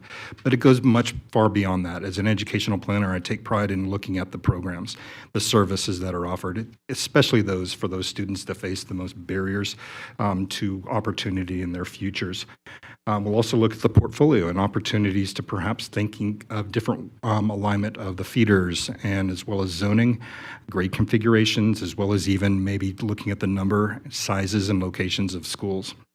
Policy outcomes as well, looking at the boundaries, et cetera. All of these sorts of things are on the table for exploration. And the way we've designed the process, it's not that smart decisions are made and expressed and sold to the community. It's participatory, where the community gets to understand that there are options, including a status quo option, perhaps some change, or even help us fill in the blank, come up with options that you've been thinking about within your communities. So we've designed our process with periodic updates to the Board of Trustees. This is the first that we've spoken through you.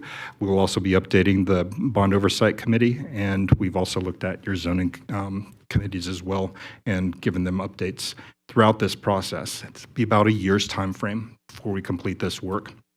If this process is designed as a partnership between the district and community, we have different working groups that are representative of each, with those two middle images there. The district planning group is representative of the district. These are the brain trust of the district. We have operational leaders as well as director level leaders in all manner of instruction and subject areas that are participating in that working group, as well as 5 regional geographical oriented stakeholder advisory groups. These are comprised of students, families, teachers, principals, and community leaders that are volunteering time to be a sounding board and to help guide and vet the sorts of draft options before they get out to the community, which gets to the 45 opportunities over the course of the next year that will be in front of us. So the timing of these different engagements are outlined here, and I want to signal that the ones really coming up at the far right under community forums, these kick off on April 14th. Through the CCSD website. Very soon will be posted an outline where all the documents and presentations will be made available transparently to anyone who's interested. All of these engagements are open invitation to anyone who cares to participate in the process. And we have designed this in a way that we're offering them during different times of day, different days of week, weekends inclusive, because we do know that with many, many constituents in the hospitality industry that we have different working schedules. We want to be as available as possible. We've also designed it with English spoken and translated into Spanish opportunities within the communities, but we also are offering Spanish exclusive presentations for those that are more comfortable speaking exclusively and hearing the presentations in their own native language. Soy bilingüe y mi equipo viene con mucha gente que habla español, and we will make sure, and we're committed to making sure there's an accessible process for everyone.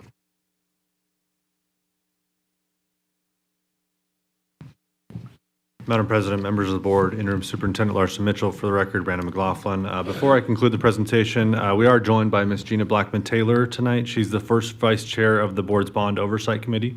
I invited her to speak on behalf of the committee to further elaborate on anything presented here as to what was shared in June regarding the recommendations and the facility master plan, which she is a participant in, that we presented to that committee back in November as well. So, Mr. Blackman-Taylor. Thank you, Brandon. Hello, my name is Gina Blackman-Taylor, and as you said, I am the first vice chair of the Bond Oversight Committee.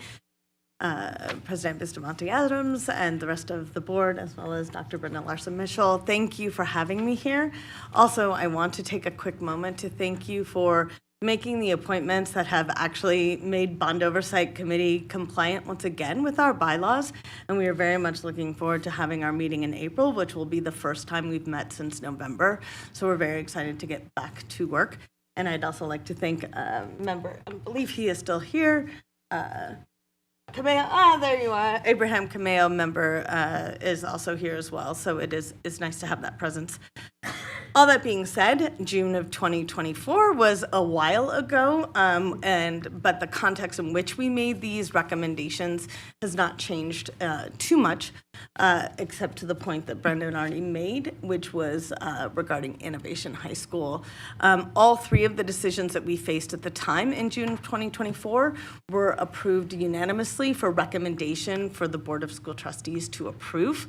So these decisions were supported by the Bond Oversight Committee. At the time, the facility master plan had not been proposed, had not been finalized by the Board of School Trustees.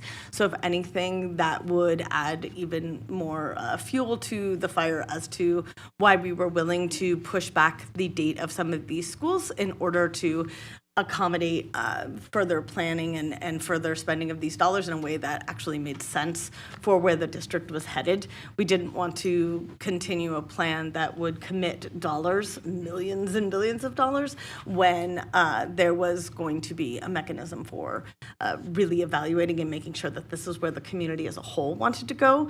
So when the Bond Oversight Committee approved these recommendations back in June, at the time there was a pending election. At the time there was a pending superintendent search.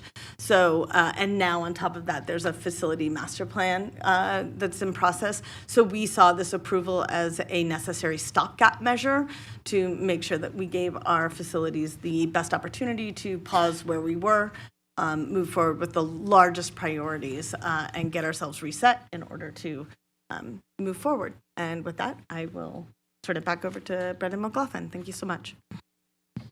Thanks, Ms. Blackman-Taylor. So at this point, we're concluded and happy to answer any questions. Thank you so much, team, and thank you, Ms. Taylor, for your participation in the committee and your members.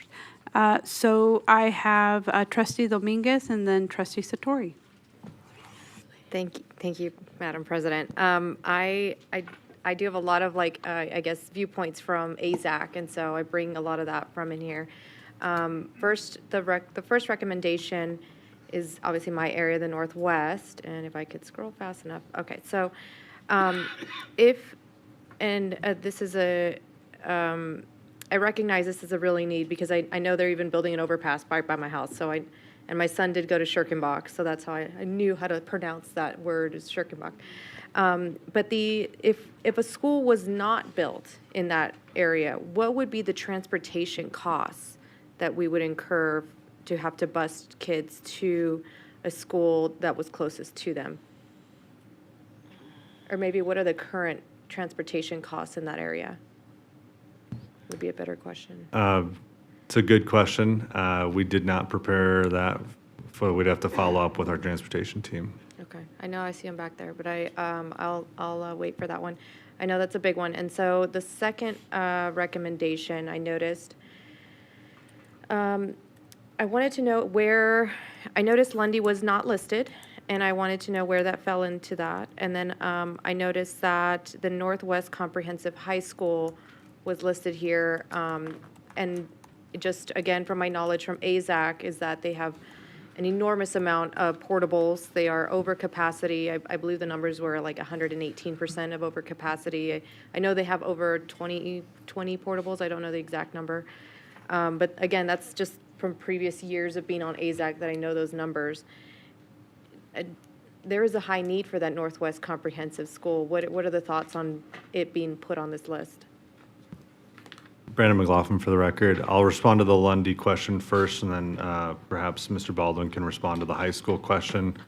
The board took action on December 4th, 2024 to use general obligation bonds to repair Lundy. So that's already in execution. We're already underway with that contract and has no bearing. So that's why it's not currently in here, because the board already took action. As far as the Northwest, I think the same could be said about the Southwest as well. There are growing high school areas. In the Northwest in particular, we're already seeing the relief strategy that was deployed in 2019 and 2021, which was the building of the Northeast CTA. That then grew seats of kids that were attending Northwest CTA from the Northeast back over to the Northeast, so that then kids in the Northwest could attend schools in the Northwest. So we're starting to see relief at Arborview. We're starting to see relief at Shadow Ridge already, and the associated schools around there. So that's how we're strategizing some of that, but very much similar discussion about that's a big ticket item within the plan. And so certainly we will look to the facility master plan of how we build something that's responsive to the needs up there, but also within the available resources we have. Got it. And then again, from AZAC, I know we have two red hot spots, the northwest and the southwest. So if we were to remove those two, the Southwest Comprehensive High School and the Northwest Comprehensive High School from the list, what would the cost be, or can we hold that cost? Is it worth doing? It's a good question. So the Southwest as a comprehensive was last estimated at approximately $250 million. It's a big high school. It's a 2,700 seat high school. So that's why we evaluated other options at that location in the prior iteration. The Northwest, it was slated for delivery 1 year further, so you escalate things 10% year over year, which is what we customarily have experienced the last couple of years. So it would be in excess of $250 million. Got it. Thank you. Thank you, Trustee Satori, and then Trustee Barron. Thank you. Let's see, I have two questions, and they're both related to the presentation from Canon Design. So thank you for that for the whole presentation. So you had mentioned on utilizing local experts as well when you do your work. How are those experts identified? How were they identified? Yes. We did market research when we put forth our proposal, and we found two firms that had experience working both with the district, with each other, and one is a Latina-owned firm, one is an African-American-owned firm that are representative of the community, and we felt, as from best practices, that they'd be great partners. We did our homework, and they've been fantastic to work with. Excellent, thank you. And then my second question, let's see, you were speaking to those current pockets of growth. So my question is more about how are you analyzing possible future pockets of growth? Are you talking to like local builders, businesses, municipalities to see what is coming down the pipeline of where we might have future growth that isn't really in existence currently, but is down the pipe? That's a fantastic question. Paul Mills, for the record, working closely with district staff, who is, I must give props that for decades they've ably navigated unprecedented growth in a way that is very unique in the history of our country. But working closely with them on the sorts of methodologies for enrollment projections, capacity analysis, and those sorts of things is how we're approaching this. Where there are future developments that are not yet shovels on the ground and those sorts of things, are really, it's kind of a science and crystal ball associated with it. We tend to look at a 5-year horizon, which corresponds with kids that actually have been born, and is a reasonable time frame for getting a project funded, designed, and constructed. Beyond that sort of time frame really gets fuzzy. So by practice, we tend to publish like a 10 to 15-year plan, but it's really based on a 5-year real look ahead, and we'll do our best guess beyond that. I hope I addressed your question. Yeah, I think so. Thank you very much, and thank you for your assistance and expertise with this. It's definitely so needed to make sure we're spending our money wisely. So thank you appreciate you. Thank you, Trustee Barron. Thank you, Madam Chair, Madam President. Of course, thank you very much for all coming in. Thank you for your service on the board. Couldn't do it without the help of the residents, and of course, Abraham's back there backstopping you. It pains me to say this, but prior to like J.D. Smith getting reconstructed, they went for about a decade without air conditioning. And people can go and say, oh, no, believe me, they didn't have air conditioning, because I sat in one of those rooms sitting there sweltering with the kids, It was, but I don't think, J.D. Smith is, quite frankly, unique in our district. A lot of the older schools, they need major facility repairs, not tomorrow, like now. Not all of them are going to be able to continue to hold off on repairs or school replacements. But of course, when I went through the report, and thank you, Assistant Superintendent McLaughlin, for providing this, I was appalled, right? And I was like, oh, wow, all my neighborhood schools, they're all right here. And, they're just certain realities that we have to deal with. I know the gentleman, and I forgot your name, the gentleman from Canon. Paul Mills, for the record. Mr. Mills, thank you very much. So you alluded to, of course, the possibility of creative solutions as we go forward. So, I can in the future. I mean, I think we're going to need to, just like everyone else, like any other. Although we're not that kind of a business, most businesses, most industries, they adapt. They get leaner. They get nimble. They get creative.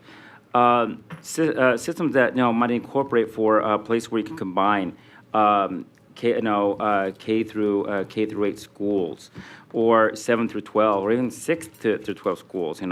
Our friends in the charter schools, they've done this for years. Some of them were conceived in this way.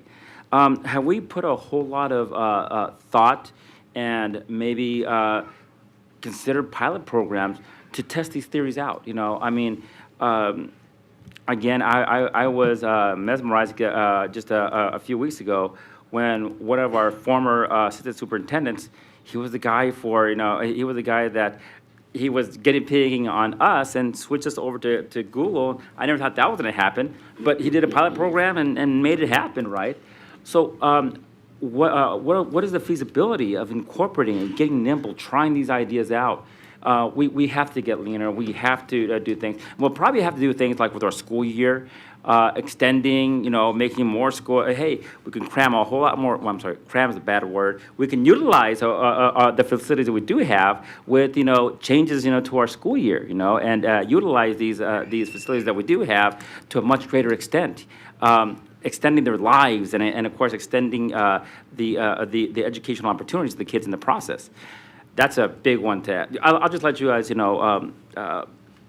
free think on this, or free share with us on this. So I'll start, Trustee Barone, and then Mr. Mills, happy to provide some additional commentary. So I think I want to couch it in the objectives of the facility master plan to bring it back to our core objective, which all those ideas are great, and we know what a lot of those tactics or strategies may be. I think the thing we want to lean on in this is we want community engagement in a lot of that. So if 6 through 12 is the desire of the community, we're happy to pilot that from a facility standpoint, but there is certainly a lot more downstream instructional and operational components to that. But I think we've got some great testing ground of certain school types of choice. So we work very closely with Ms. Moore's office for schools of choice and career and technical opportunities. And it is doing exactly what you're talking about, testing out small subjects in a unique setting, and then how do we roll those things out or scale them more uniquely. So Paul, you might want to talk about how some of the things you guys went through with Washoe County explored those options. Absolutely. Paul Mills again for the record. Great question. It really gets at to the heart and soul of this process, the way we implement it. We look at programs as the vehicle for opportunity for students. Dr. Larson Mitchell has made it clear, as well as executive leadership and the district planning group, that no options are off the table, and that grade reconfiguring the grade bands is absolutely on the table, as well as exploring different magnet school scenarios and other opportunities to innovate are on the table for discussion. We have not yet gone we're still in the data gathering stage that includes the first round of community engagements, which will inform the guiding principles, but shortly thereafter, over the summer timeframe, draft options will be developed, and those will be socialized through the communities, first through the stakeholder advisor groups, the 5 regional ones, but then through the communities in the fall. And the sorts of exploration of all these creative ideas will be brought forward, and there's always an opportunity for people to not just react to what has been drafted, but also to provide additional new ideas. So it's kind of a design thinking, a little bit exploratory where the process goes. I did not mention early in introduction, but I did conclude in December of 2023 a similar project with your sister organization up north in Washoe County for their 100 schools. We did a facility modernization plan was the title of that project, but similar in intent, facing a lot of similar challenges too with declining enrollment. And like you, they were wise enough to jump on things early and not avoid some of those challenges, to be able to be proactive and be ahead of the sorts of changes that are coming with enrollment, so that you don't have to precipitously close dozens of schools like a lot of your peers around the country have had to do. I hope I addressed your question. You did. Thank you very much. Thank you, Trustee Cavazos. Thank you, Madam President. Thank you, everyone here. Thank you for your presentation, and I want to thank Ms. Blackman-Taylor and also Abe that's back there, Kameho, from the Bond Oversight Committee. Did I hear correctly that we are trying to get the April meeting going, so it will not be 5 months? And I don't think I've received anything official, and I didn't want to be an appointee hog, but how many new members do we have now? I'll take that question. So our goal as a team is on our April 2nd board work session that the names that have been provided will come before this team for consideration. If we go through that process, then yes, we could delay their April bond oversight meeting by a week, which will allow them to meet still in April.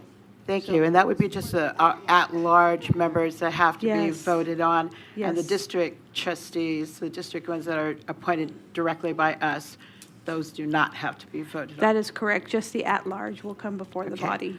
All right. So I was very thrilled to hear that, get you guys back on track and everything. So thank you so much for your service on that.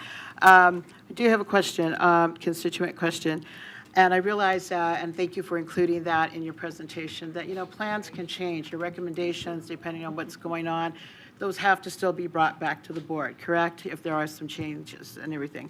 Can you go ahead and tell us on the schools, on the projects that are being paused, again, how many are there and what areas of town and how old are these projects? How long have they been like in process before we're doing the pause? Trustee Cavazos, Brandon McLaughlin for the record.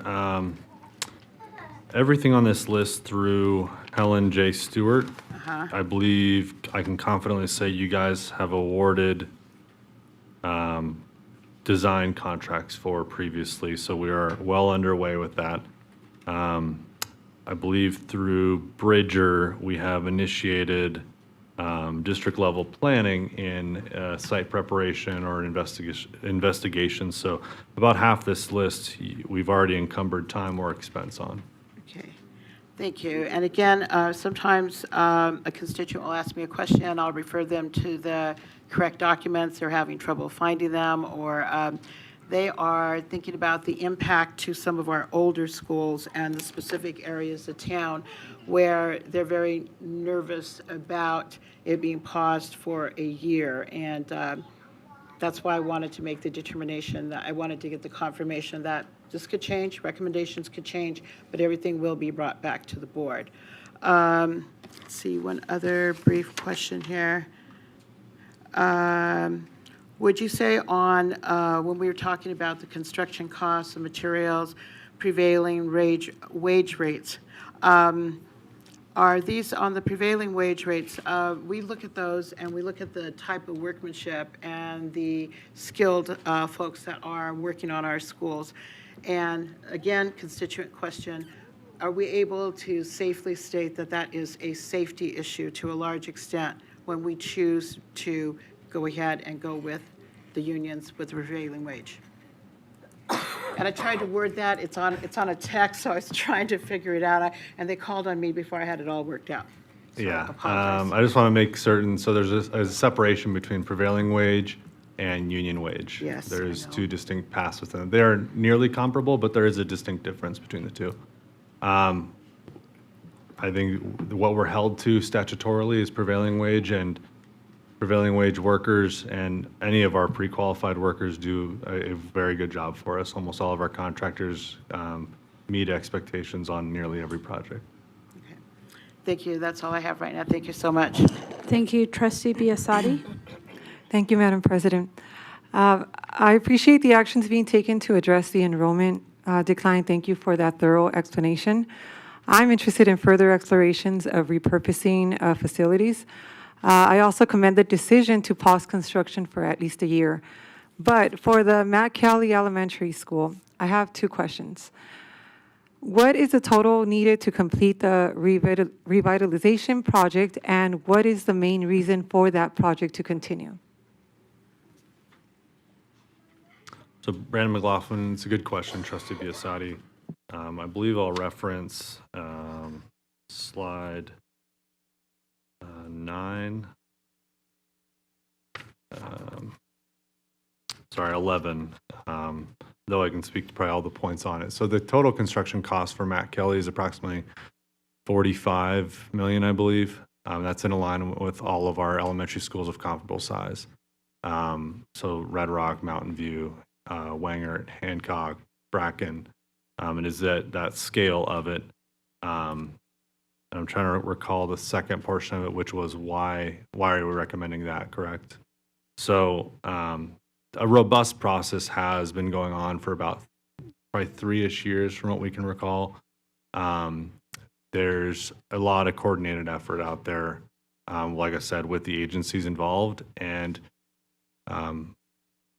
there's to some of the sentiment and others' questions. It's kind of been promised and not promised and promised and taken away, and so frankly, we want to be a good partner in it, and we've demonstrated a need for a school there, and it really just makes sense with all the effort being put into that, and the very robust process that's gone into what that school looks like, feels like, it does for the community, has been a very collaborative process that we don't want to lose momentum with that. And it's honestly, like I said, trained us to how to better have a process for the community to engage in design for our schools.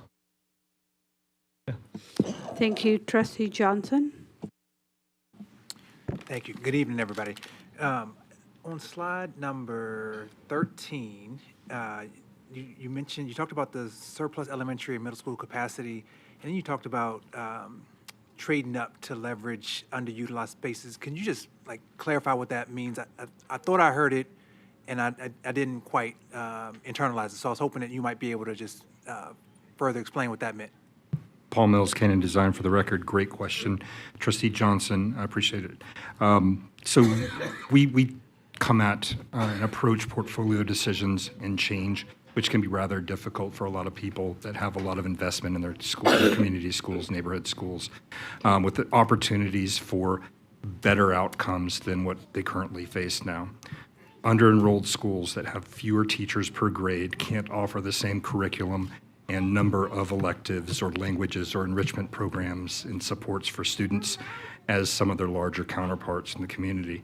So we look at these that are in close proximity to each other as opportunities, particularly when they can be fueled with reinvestment in the facilities that house them, as opportunities to combine programs in a way that create better opportunities for neighborhoods, as well as not just ignoring surplus properties, but finding new vital programs that can be offered to the communities that are in need, whether it's for elder care, pre-K centers, or other sorts of services that are vitally needed in communities. Did I address your question? Yeah, so to make sure I understood what you said, it sounds like what I heard was we'd be doing like a consolidation of spaces. So for example, for the middle schools, we're at 78% utilized. Right there is obviously 20-some-odd% that is not utilized. So we do the thought would be to combine some spaces, make sure that we are getting closer to the 100% utilization, and then with the space that's not utilized, we would use it for other community needs.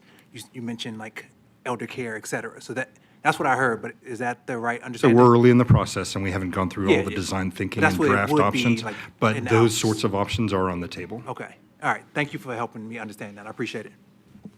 Thank you, and help me to understand who's next in the queue. Is that you? Okay. Trustee Esparza-Strafficat. It's fine. Trustee Johnson just appeared. So I was like, woo, there you are. Make it happen. Just because, yeah. Okay. Well, what I'm going to say is a bit of an elephant in the room. And I appreciate the zoning that does extensive work to project what our enrollments are. We are no longer authorizers in the future of charter schools. And so they will be in the state of Nevada, the second largest school district. I'm looking at competition, colleagues. And so I can understand that the reasoning too for the history of Matt Kelly is because of there are various charter schools around that community that are attracting, and also sometimes, their enrollment is getting a little bit less. So we have to compete. So the thing that I wanted to bring up is because of your extensive knowledge with working with other districts, can you kind of share just some like high-level lessons learned and some of the patterns that you're seeing, because you said you've done some assessing of our current schools. And then I have a second question after. Paul Mills, Canon Design, for the record. Great question. Trustee Esparza, thank you. I'll get it before we conclude this process. So absolutely, we absolutely are aware and look at both independent schools, private schools, charter schools in the community and analyze their historic enrollment as well as projected enrollment the best we can guess. And being members of the infrastructure in your communities for educating students, we want to make sure we understand what their strategies are. As your advocates and representatives in this process facilitating this work, we want to advocate for exploration of creativity and to look at some of those practices that perhaps the district wants to adopt. However, it doesn't mean we have to follow necessarily what they're doing. It might be a new CCSD way of innovating and doing new things, but there definitely are lessons learned from innovation that comes with less restrictions and rules. We do know that sometimes districts have a couple arms tied behind their back relative to credentialing of teachers and other things that really are requirements that aren't exactly in, if you're looking at a competitive market for students to enroll, there are some challenges there. Thank you. And really, this is more for, I guess, Brandon. I'm looking at the numbers that you shared, and we will have approximately a $7.6 billion gap. Is that correct? Brandon McLaughlin, yes, that's approximately how much. We're in the billions. So, to your point about innovation, the person that's not with us at this moment is our new superintendent. So I have real reservations, and I would say to you that I don't want any of the work to stop or not continue, but I think that June meeting where that data findings will be presented, she'll be definitely in place at that point. So I just have reservations about how can we move forward with maybe someone's different lens and perspective that would be brought to the table to have conversation. So maybe it's a two-parter if Brandon wants to address, and it's not really a question, it's really a statement. She's not here, so I'm just worried about this kind of what direction we should go. Yeah, Brandon McLaughlin, that's absolutely part of the why we started recommending this as early as June, because we knew there was uncertainty at that position. And so I think we're actually very well timed for that discussion, because what Paul's team is currently doing is gathering data both from the enrollment and trends on that front, as well as our facility condition. And then we're also gathering community engagement or community sentiment around our facilities, which, irrespective of any superintendent, is good data that you're going to need as a foundation. So I think Ms. Ebert joining up with this effort was actually very well timed. Thank you, Trustee Zamora, and then Trustee Henry. And then I do want to move to public comment. So Trustee Barron, I'm going to ask you about your question because we have a parent with 2 young kids and want to make sure that we move through our questions. So Trustee Zamora. Thank you, Madam President. Thank you, team, for the presentation and our members. I really appreciate it. I'm proud to say Abraham is my member, and he's very active. And as you heard on the rest of the board members, he's very communicative. My question, and this, if it's not for you, and maybe for the next presentation for legislative session, let me know. But you mentioned SB 450 from, I don't know if it was last session or a few sessions ago, and the funding is until 2025. So that's this year. Do you know if there's anything happening, or Brandon, I'm more curious if you're in any conversations right now during session to talk about this, because I worry about pausing, I worry about funding and all that and the place we might be in. So are you part of those conversations? Is there anything in session now that's trying to address this issue? I know there's something for our rural schools. Not sure if it includes us. That part I really don't know.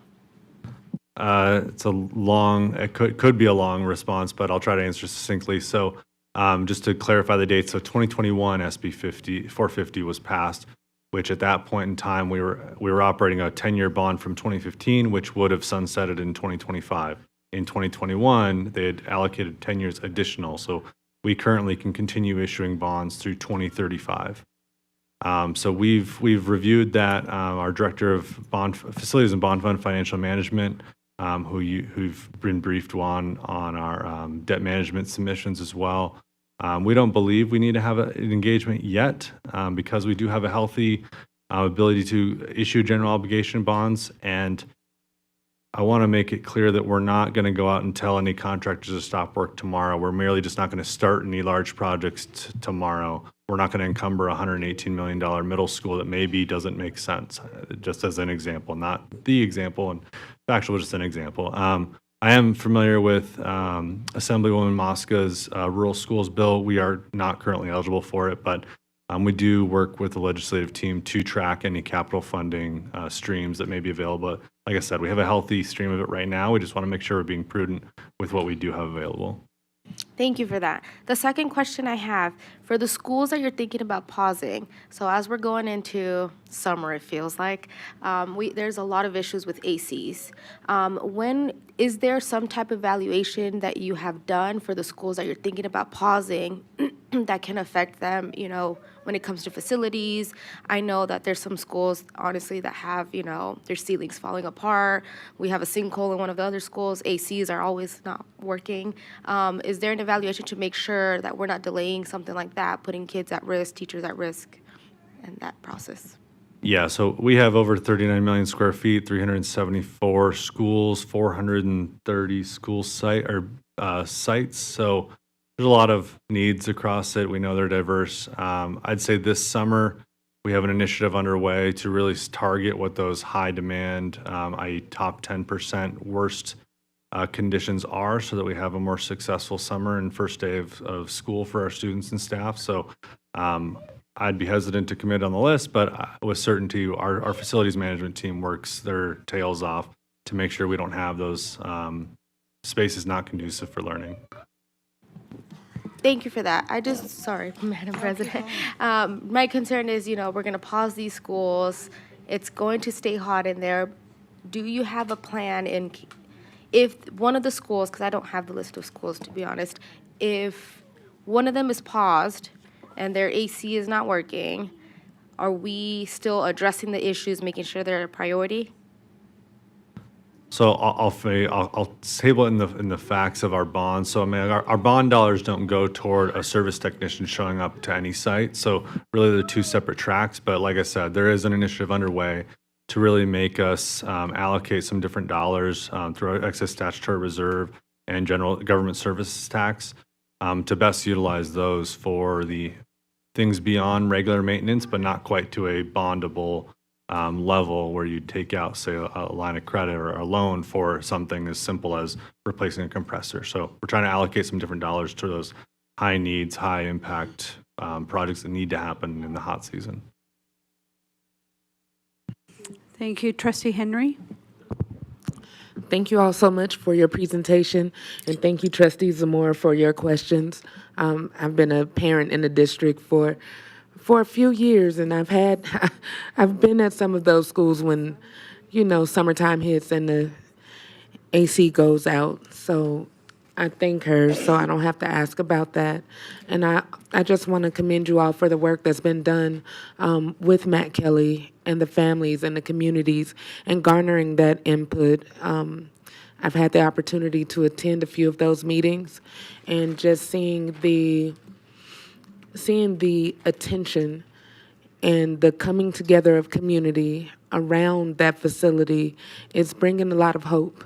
And so I'm hopeful that we are able to get this passed so we can continue to move forward. It's a neighborhood that's been overlooked for a little while now, and I think that the project is in line with a lot of the work that's going on in that area. So I do appreciate you all for the work that you are doing and the recommendations. Thank you. Thank you, Trustee Henry. I do have a question. For me, the Southwest Choice School was in District F. So since the community communicated that they did not want the recommendation, my question is, will they be like at the top of the list of community conversations to have, since they didn't support the choice school? It's a good question. It's certainly a priority area with Paul's team in that Region 2 stakeholder advisory group. Thank you. Trustee Barron? Yeah, thank you. Actually, this question would be more aimed, of course, I think, to our Assistant Superintendent, Brenda McLaughlin. I don't really expect a big question here, but one thing I think that also goes without saying is, I realize our construction costs have gone through the roof, right? But good old-fashioned, competition sometimes serves to help tamp these costs, but even by, if we're talking about the 3 to 7%, right, it still adds up in the long run.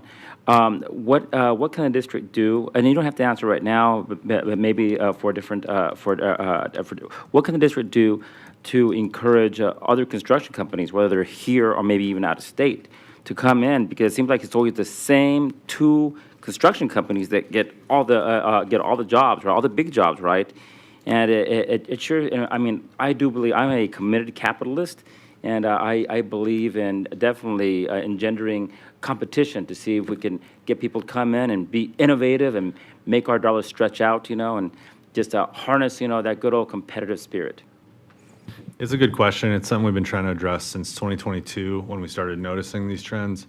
I want to first table it that we're a Nevada agency, and we have laws and protections that favor Nevada-based contractors, rightfully so. So yes, Nevada revised statutes 338 do protect and encourage competition for that very reason. But we also want to make sure that we're taking care of the people that are funding a lot of this. And so there's certain protections about competition, but there's also protections about Nevada First, so which we appreciate. So the delicate balance. But some of the work we've done since 2022, we had engagements with many of our contractors, big, small, CMAR, design, bid, build, alike, to create some strategies that we did at a staff level deploy to increase comfort levels with bids that we were seeing and get people to show up, because that was actually a hindrance to it. Not just the cost of things when bids were getting submitted, but just people needed to show up on bid day. But when you have Formula One going on, when you have a ballpark being built, it's easy for a drywall guy to say, I'm not going to deal with the fuss of this prevailing wage thing. I'm going to go make union wages over here, and it's going to make my days going to be easier. So we really had to engage our trade unions to really want to come back and work on our stuff, make us the owner of choice is a virtue we've been trying to live by here recently. Thank you. Trustee Basadi, and then I'll entertain a motion for us to accept this presentation. So Trustee, sorry, Corey. It's all about you, so I'm going to Trustee Basadi. Thank you, Madam President. Speaking of motions, I had a question. I'd like to know if I can make a motion to ensure that pauses in construction don't include pauses in maintenance or construction related to ventilation systems, or is that out of this scope? Brandon, I don't think it is part of the... It's not a part of the scope, and this, has no bearing on what our maintenance dollars are allocated toward, for clarity. But right now, then, we are going to go to public comment. Isaac, do you still have your button on? Are you good? Oh, no, I was going to go ahead and jump on making the motion. But Okay, I'll come back to you. definitely, We have Miss Corey, and that's okay. If you could come up first, and then Ed Gonzalez, if you could take the one on my left, your right, and Miss Corey, help me to I will. pronounce your last name. Good evening, everyone. My name is Corey Ravizet. I'm a parent of those two crazies back there. One is a student in kinder at Divich, which is one of the schools that is 147%. 43, sure. Give or take 5, right? Wait, 5? Am I doing math right? And then I have a 3-year-old who will also be impacted by this decision. So before I begin, I want to ask, when was the agenda item 3.03, the 2015 Capital Improvement Plan Revision 6, added to tonight's agenda? It's important for us as a community to understand how and when these crucial decisions are brought forward. That being said, you guys are faced with an important choice, whether to move forward with building a new school now or wait to reevaluate, whatever that means. I understand the concerns about the budget, where we're at with the allocated funds, but I think delaying this decision is a mistake, and here's why. First, the need for the school isn't going away, it's growing. I just got off the phone with Nancy Bruni, our councilwoman, and as she pointed out, we have slated 9,000 homes to be built in the Northwest. Your student population is increasing, and our current facilities are already stretched thin. Every year that we wait, class sizes get larger, resources get more strained, and the quality of education declines. You owe it to our students to act now, before overcrowding worsens and impacts their ability to learn. Second, I mean, we see it, waiting will cost you more in the long run. So construction costs continue to rise due to inflation and labor shortages. What you can build today for one price could be significantly more expensive in a year or approximately a year, as the plan outlines. Can I pause my time? So by locking in costs now, I think we make the most of every dollar rather than spending more later on the same project. Third, investing in education strengthens our community. A new school in the Northwest, in general, a new school, isn't just about students. It benefits local families, it benefits property values and businesses. Strong schools attract families and boost home values. If you delay, you risk losing families to not neighboring districts necessarily, but neighboring states, neighboring counties that are making proactive investments in education. Additionally, please consider that tabling any action should be also on the table. The community was not informed in a timely manner, in my opinion, to show up or provide input on this decision and ensure proper community engagement is vital for transparency and trust. In light of these points, I am requesting that the agenda item is tabled, or alternatively, that you proceed with building the one school as planned. It's not about budget, it's about priorities. You can't afford to push this decision down the road while our students and community bear the consequences. So commit to their future and act decisively. Thank you, Ms. Corey. And can you introduce your two little ones again? Oh, yeah. This is Rue, and Hi. that is Charlie, somewhere. Oh, she's back there. Oh, there you are. Thank you so Thank you, much. guys. Thank you for being patient with your mom. Okay, Mr. Gonzalez, and then we have, I think, Mr. Abraham Camejo, if you could take the other one. Thank you. Thank you, Madam President, members of the board, Dr. Brenda Larson Mitchell. For the record, my name is Ed Gonzalez. I speak on this item because I do have some concerns about it as well. Most of it is that we do have a challenge, right? Costs have gone up. But as we move forward in the process, we got to make sure we're good stewards of money.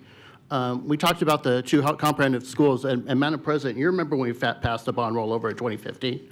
That was a very difficult bill to get out, mostly because this bond was passed by the voters in 1998, and an extension was rejected in 2012. We basically, the legislature overrode the voters for two reasons. One, of the explosive growth that was happening in the Southwest at that time, with the expectation that the Northwest was going to grow as well, and to ensure that we can rebuild older schools. Prior boards decided to take some of that money and build choice schools. That was $500 million that prior boards made to build other schools, which is now having an effect on a school in the Southwest and a school in the Northwest. That money could have been done with other things. We chose to build smaller schools in places as well. We had a similar situation with the fight with Henderson in that regard as well. And so we've got to make sure once we're moving forward, we're actually doing good decision makings on those dollars, because we can look back now and say that might have been a major mistake. But more importantly, like we said, I know that Trustee Zamora mentioned going back to the legislature. This has been passed twice. Initially, if you want more money, you're going to eventually have to go back to the voters where it should be. We made Washoe County do that in 2015 with the sales tax increase to fund money as well. So we got to gain the trust onto it. But as we move forward, we know there's some schools, as been mentioned, that are in some trouble. I think one mentioned about a roof collapsing. I'm concerned as that continues forward, some of these older schools are going to have those troubles. But with the declining enrollment, maybe we have to look at other things. One, we mentioned AZAC. Maybe we have to do a complete redistricting of the entire area. Where I'm at in Over Northwest on the SOT that I sit on, we have declining enrollments. Maybe more students need to be moved in from elsewhere. Maybe we need to look at a situation, if we can't build all the schools that we need, to look back what we tried to avoid in 2015 was to get schools out of year-round. Maybe that's a temporary solution we may have to look at, which would help with bus drivers, getting them there because they'd be working 12 months. You'd have staff, currently support staff, who work 9 months a year, and those schools would work 12 months. Maybe those are some of the outside-the-box thinking ideas that we can come up with. And so as we move forward, this is a much bigger conversation than schools just being built. It's re-looking at how we are delivering education here in Clark County. We got to ask questions that are not even being considered yet as we move forward. So that's my concern about this as we move forward, making sure that we have schools where kids are actually safe because we're not worried about being in bad situations. But as we move forward as well, we also have to take in mind what the original intent with these bond money was, which was to build in areas that are growing and to make sure we fix them and not do any much more than that. Thank you. Thank you. Mr. Camejo is our last public comment. Please proceed. Thank you, Madam Chair, members of the board, Superintendent Brenda Mitchell-Larson, Abraham Camejo for the record. I am going to be reading from the SOT minutes for Royal Elementary School. A parent asked these questions. When was the last time this school was said to going to be get rebuilt? Was it 10 years ago? Currently, our AC is not working. We had new portables coming. Students have been moved during instructions.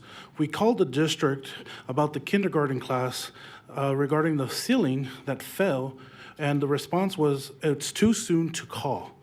I called the Clark County School District's maintenance to ask about the timeline to fix that problem and Mrs. Parker's class, and they told me that it was too soon to call it about. Why too soon? If isn't our children's are important? Questioning why our students are not important as other students in the district. It's just sad that nothing is being done regarding our school that is affecting our culture and our climate. 6 classrooms and 4 portables are currently without AC. This is as over 80 degrees. This is as of March 26. All our classrooms that had no AC today. We've had issues in the past. New portables were installed because the 20s building completely have no air conditioning. These portables did not work, and they're currently not working. Multiple classrooms are currently meeting in the multipurpose room. Today we had three classrooms in the multipurpose room. The playground hasn't been able to be used because now they're waiting to bring in the portables. Yesterday, 10 new students, and today 8 new students had heat-related issues. We don't have the room to accommodate other rooms, inside or outside. The ceiling fell in the kindergarten room, and this happened in February 18th, and it's just getting looked at on March 24th. Insulation was not replaced. The district does not do that after multiple times of asking. Multiple rooms have roof leaks. Once we were a 4-star school, and now we are a 2-star school. The building impacts our students' educating culture, and our students deserve best. We know we have a lot of construction issues going on. This is a school down the street from here, and it's on this list to not being considered, being hold off. But the problem is a lot of these schools can't no longer hold off anymore because they're literally falling apart. So this is much more of a deeper conversation that we should have, because yes, we should pause some of this construction, but some schools physically just can't. They're literally falling apart. Air conditioning is not working, and it's a safety violation for our workforce, the teachers. It's a safety concern for our students. And so we need to have a more deeper conversation to actually see which schools should be better evaluated to see with facilities and which not. It's like having a car, you're ignoring the transmission's gone out, you're gonna have to fix it sooner or later, and we can't continue to postpone it. Thank you. Thank you. I'll go back to Trustee Barron. Do you want to make a motion? Yeah, I'm still I'm still looking for more clarification on numerous of these, right? I'm not sure, but I think that if we were to table this for another round here in April, it brings us a little bit closer to where we actually have our superintendent who will be overseeing this, and making changes that, quite frankly, will take us to the next decade and beyond. I am of the opinion that I think I would feel much better to table this, to actually bring her perspective and bring her leadership into this, into the discussion. Also, it would give the public another opportunity. Is that a motion? I'm making a motion to table this to an April, I guess the recommendation. I'd like to table it to one of the dates here in April for us to consider at that time. So I have a motion to table this agenda item until a later date. Is there a second? Madam President, if I could Is it- clarify the motion, are you saying to recommendation, clarify, this motion is to approve the entire, both recommendations 1 and 2? No, I would like to go Or ahead and table to the entire, table the 1 and entire 2. thing, 1 and 2, to an April meeting to allow for more public comment and to give a chance for our new superintendent to catch up with us. If I could kindly ask for an amendment to approve recommendation 1 and table recommendation 2? Just so, since we know that that area is a overcapacity area and that would bring relief to that area, I would kindly ask you if you could make an amendment. Can we maybe have a quick, I don't know if she still wants to table. So I think that I have a, do you want to amend your motion, trustee Barron? I don't know if anyone else wanted to back my original motion. I think I have trustee Cavazos in the queue. Is it for a second? It was to second. I'm considering what trustee Dominguez is asking. Are we able to separate the two recommendations? So, because we have 2 meetings in April, we have one on the 10th and we have one on the 24th. So, if trustee Baron is willing to consider trustee Dominguez's amendment, is that going to give our team enough time to come back for more clarifications and information? Good question. I'm going to ask Brandon for comment. So there's 2 parts. The legal portion of can they accept one but table the other, I'll refer to Mr. Ozaki. Thank you. The impact, though, of that, I just want to make certain of it. Circumstances have prevented this coming from the board, and so the expectation is of these projects currently is these delivery dates. So by doing that recommendation, we're already behind on a lot of these, so that this could come before you to try to not encumber $100 million contracts. I just want the board aware of that. If it's tabled, we do need to move on some of these to meet the expectations currently in place. But Mr. Ozaki, Thank you. about whether we can take 1 and 2. Go ahead, John. Yeah, John Okazaki, General Counsel for the record. Yeah, you can split it up if you want. Legally, I mean, there's nothing wrong with doing that. Okay, trustee Barron. I would like to, of course, then amend my motion to go ahead and approve part 1, then table the second part 2 to an April meeting. Now, Brenda, does that make sense? Does that address what you were commenting on? It does, but again, I'll reference, so 2027 was our highest delivery year when we approved this in 2021. And like I said, there's at least 3 on this list that we should have started construction a few months ago to meet those target dates. And so by continuing to delay it, I just fear that if the expectation doesn't change and we're behind the 8 ball, that we have a bad construction outcome and a school suffers on that first day of school. It makes for a bad start for a lot of students and staff. And so I would just caution against that. And it's not a pressure tactic. It's just meant to make you fully informed that by not taking action on that, we're taking action by virtue. Right, thank you. Unless otherwise directed by the board. So. Thank you. So I do have a first, and I do have the amendment. Trustee Cavazos, are you in the queue? These are, no, you are? Oh, but you are. I was going to second the motion. Okay. Well, I have a first, and then I have a second from trustee Dominguez, and that would be to approve part 1, at least start construction, and then pause on the part 2. That's what I have. Table on part 2. Oh, yes, Trustee Henry. Thank you, Madam Chair. I know that there's a motion on the floor, but I just needed clarity. And does that include Matt Kelly? I just needed clarity on what's the motion on the floor.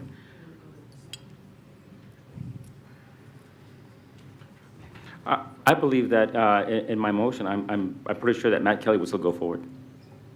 Am I right? No? Let us confirm that. Brendan? Brandon McLaughlin for the record. So if you guys table recommendation 2, basically everything would proceed as currently approved in revision 1 in 2021. So all the projects you see in reference material C would continue with those dates on the right-hand side. Is it, okay, so here's the next question here. Is it possible to carve out the exception and continue with Matt Kelly? Well, Matt Kelly was approved in 2021, so yes, we proceed with that as already planned. There we go. Okay. Is everybody clear? So just. Thank you for clarity. I just want to make sure that our motion is clear. So approve part 1, which is on the page that you're on now, Brendan, page 8. So we would do the site 1 of 10 elementary school locations, pause the school projects to evaluate strategic alignments of the facilities, and then that means continuation of the work on Matt Kelly Elementary. Is that what you understand? From what I decipher of Trustee Barone's motion, we would move forward with citing the 1 of 10 elementary schools. We would table pausing of school projects to evaluate strategic alignment, and we would not continue in the pause of Matt Kelly. So we would continue with Matt Kelly as already planned. Yeah. Okay, and then, so if we table part 2, then that means, can you go to the next slide? Then tabling part 2 means that we're not gonna pause on the school projects. We're gonna wait for the new superintendent to come on board and then tackle it then. Is that how you understand it? Brandon McLaughlin for the record. Again, I've got construction contracts ready to bring to the board for the expectations currently in place for those 2027 openings. So if no motion is, or if it's tabled tonight and not delayed, then to meet my obligations to you guys and to the superintendent, I would need to bring those forward to execute construction contracts in alignment with the current expectations.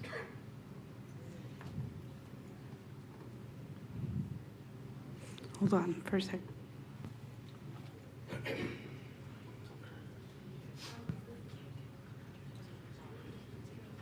And remember, tabling isn't canceling, and it's just kicking the can to the next meeting or so.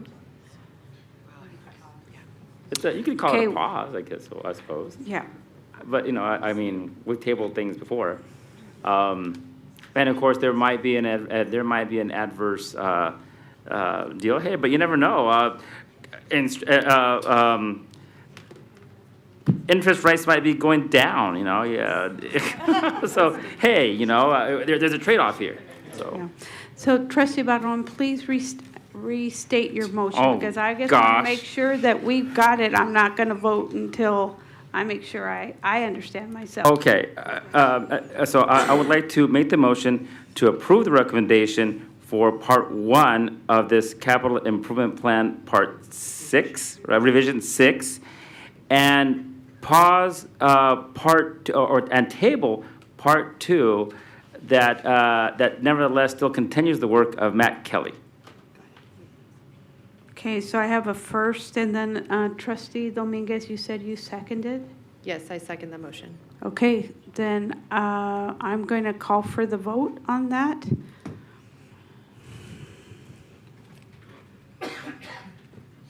Okay, that's 4-2.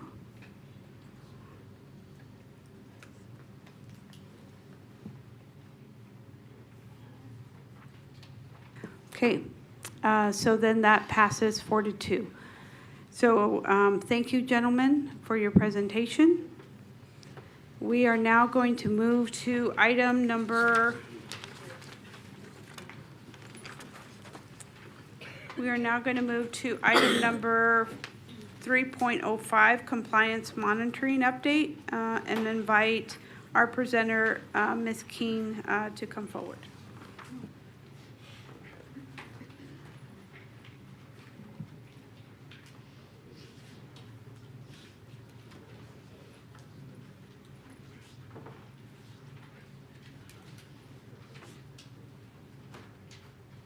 Please proceed, Ms. King. Hi, good evening, Madam President, trustees, and Interim Superintendent Larson Mitchell. Yolanda King for the record. For this monitoring report, I want to go back a little bit and explain pretty much where we are today with the budgeting process with the Clark County School District and how we got to this point, as well as explaining, because of where we are and the budget environment that we're in today, what are some strong recommendations with regard to monitoring those budgets. And so moving forward, I want to take us back to 2015. So the 2015 legislature created this advisory committee, and the advisory committee was responsible for developing a plan and recommendations to reorganize large school districts. And large school districts is defined as 100,000 pupils that are enrolled in the school district. Back then, as well as today, that only includes Clark County School District. So your budget environment for Clark County School District is different than the rest of the school districts throughout the state of Nevada. AB 394 also directed the State Board of Education to come up with regulations that would outline and adopt the necessary steps to implement the plan and the recommendations for the reorganization. And then fast forward to September of 2016, the State Board of Education adopted the regulations to carry out the plan and the recommendations. So up until September 2016, or at that point, the reorganization was simply regulations that were adopted by the State Board of Education. We fast forward to 2017, or to the 2017 legislature, and Assembly Bill 469. What Assembly Bill 469 did was the regulations that were created back in 2015 which were to carry out the plan and the recommendation. AB 469 essentially codified those regulations. And so it took the regulations from a regulation, put it into the Nevada Revised Statute, and hence today we know that Nevada Revised Statute as NRS 388G. So that outlines the reorganization. And I think it's important to note that AB 469 was a bipartisan effort. It was jointly sponsored and approved by Republicans and Democrats. So that overwhelmingly shows the support you had at the legislature on a bipartisan basis. So I felt that that was important to note, simply because it's probably rare that you have something that's jointly sponsored. And in this case, AB 469 was a joint sponsorship. And so under AB 469, what's important to note and how we're different from all the other school districts within the state of Nevada is that it deems each school to be considered a local school precinct. And each local school precinct operates under essentially a site-based decision-making process, particularly when it comes to the budget. And then 469 also dictated some responsibilities that the superintendent was required to transfer to each of those local school precincts.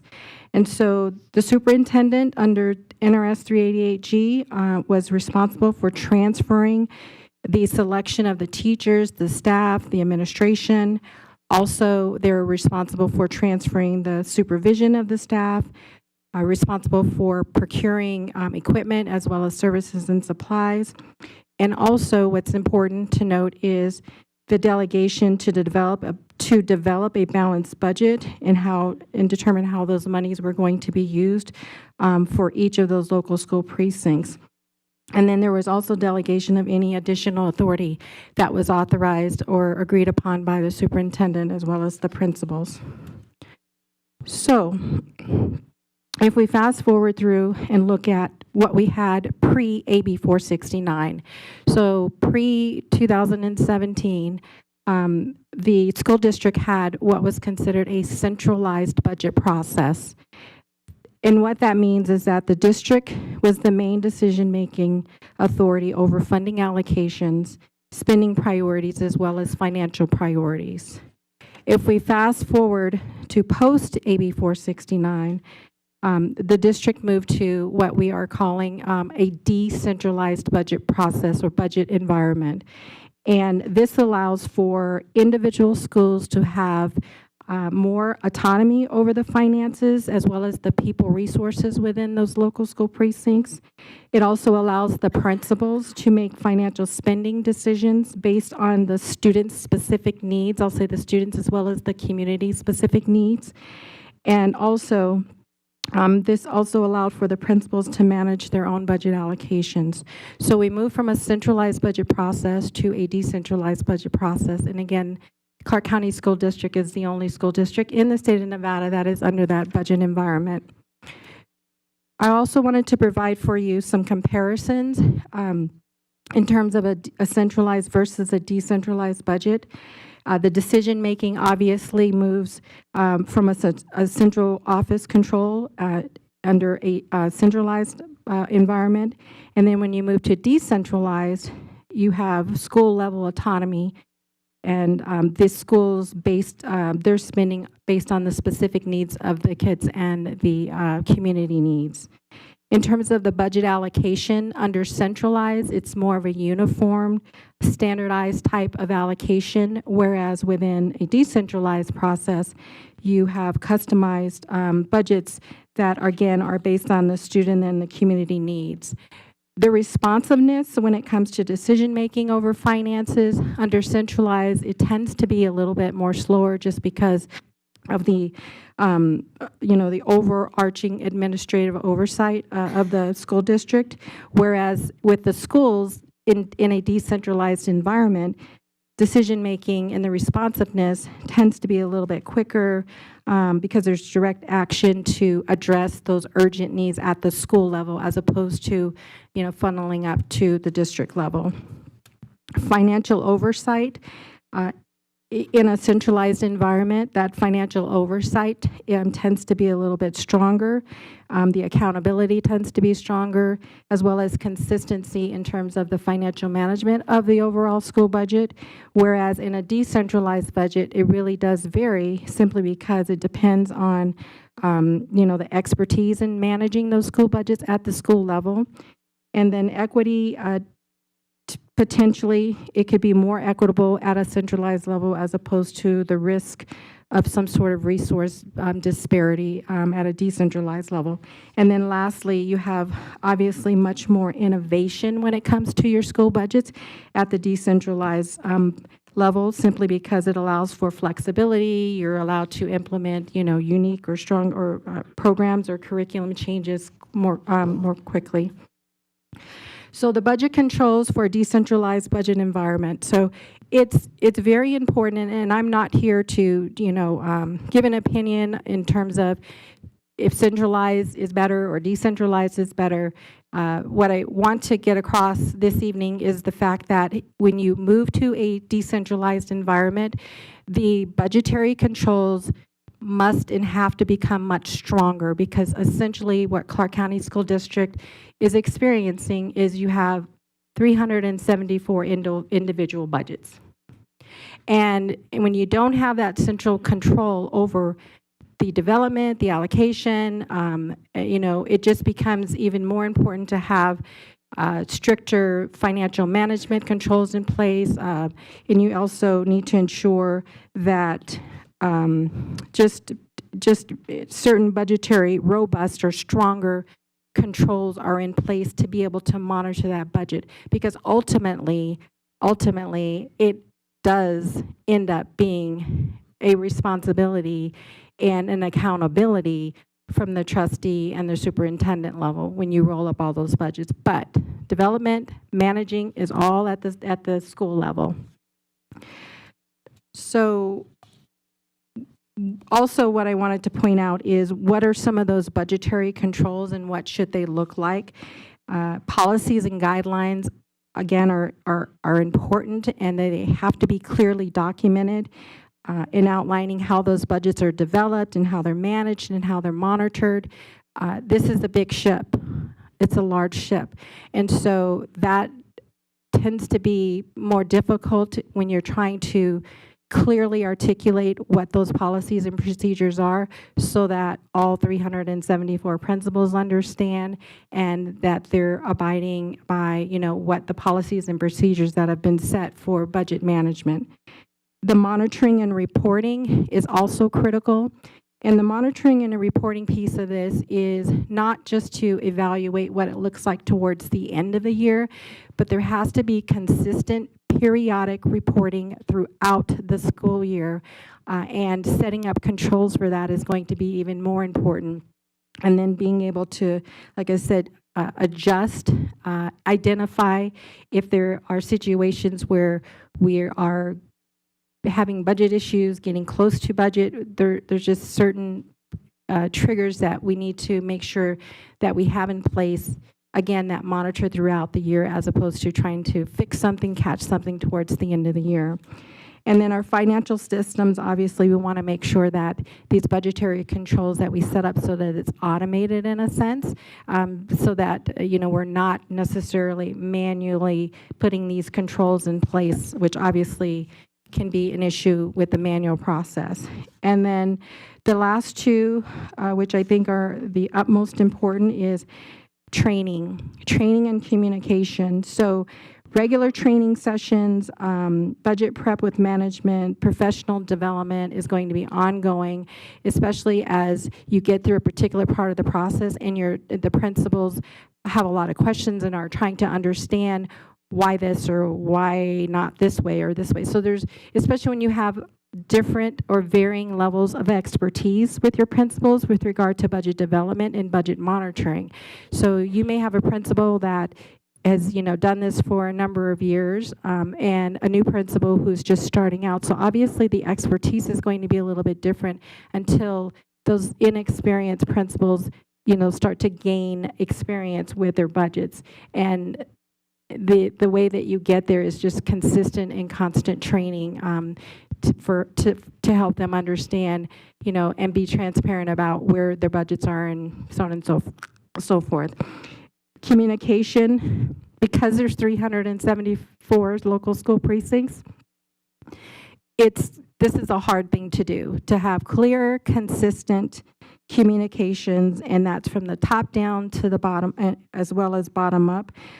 It is going to be and has to be essential to the budget process.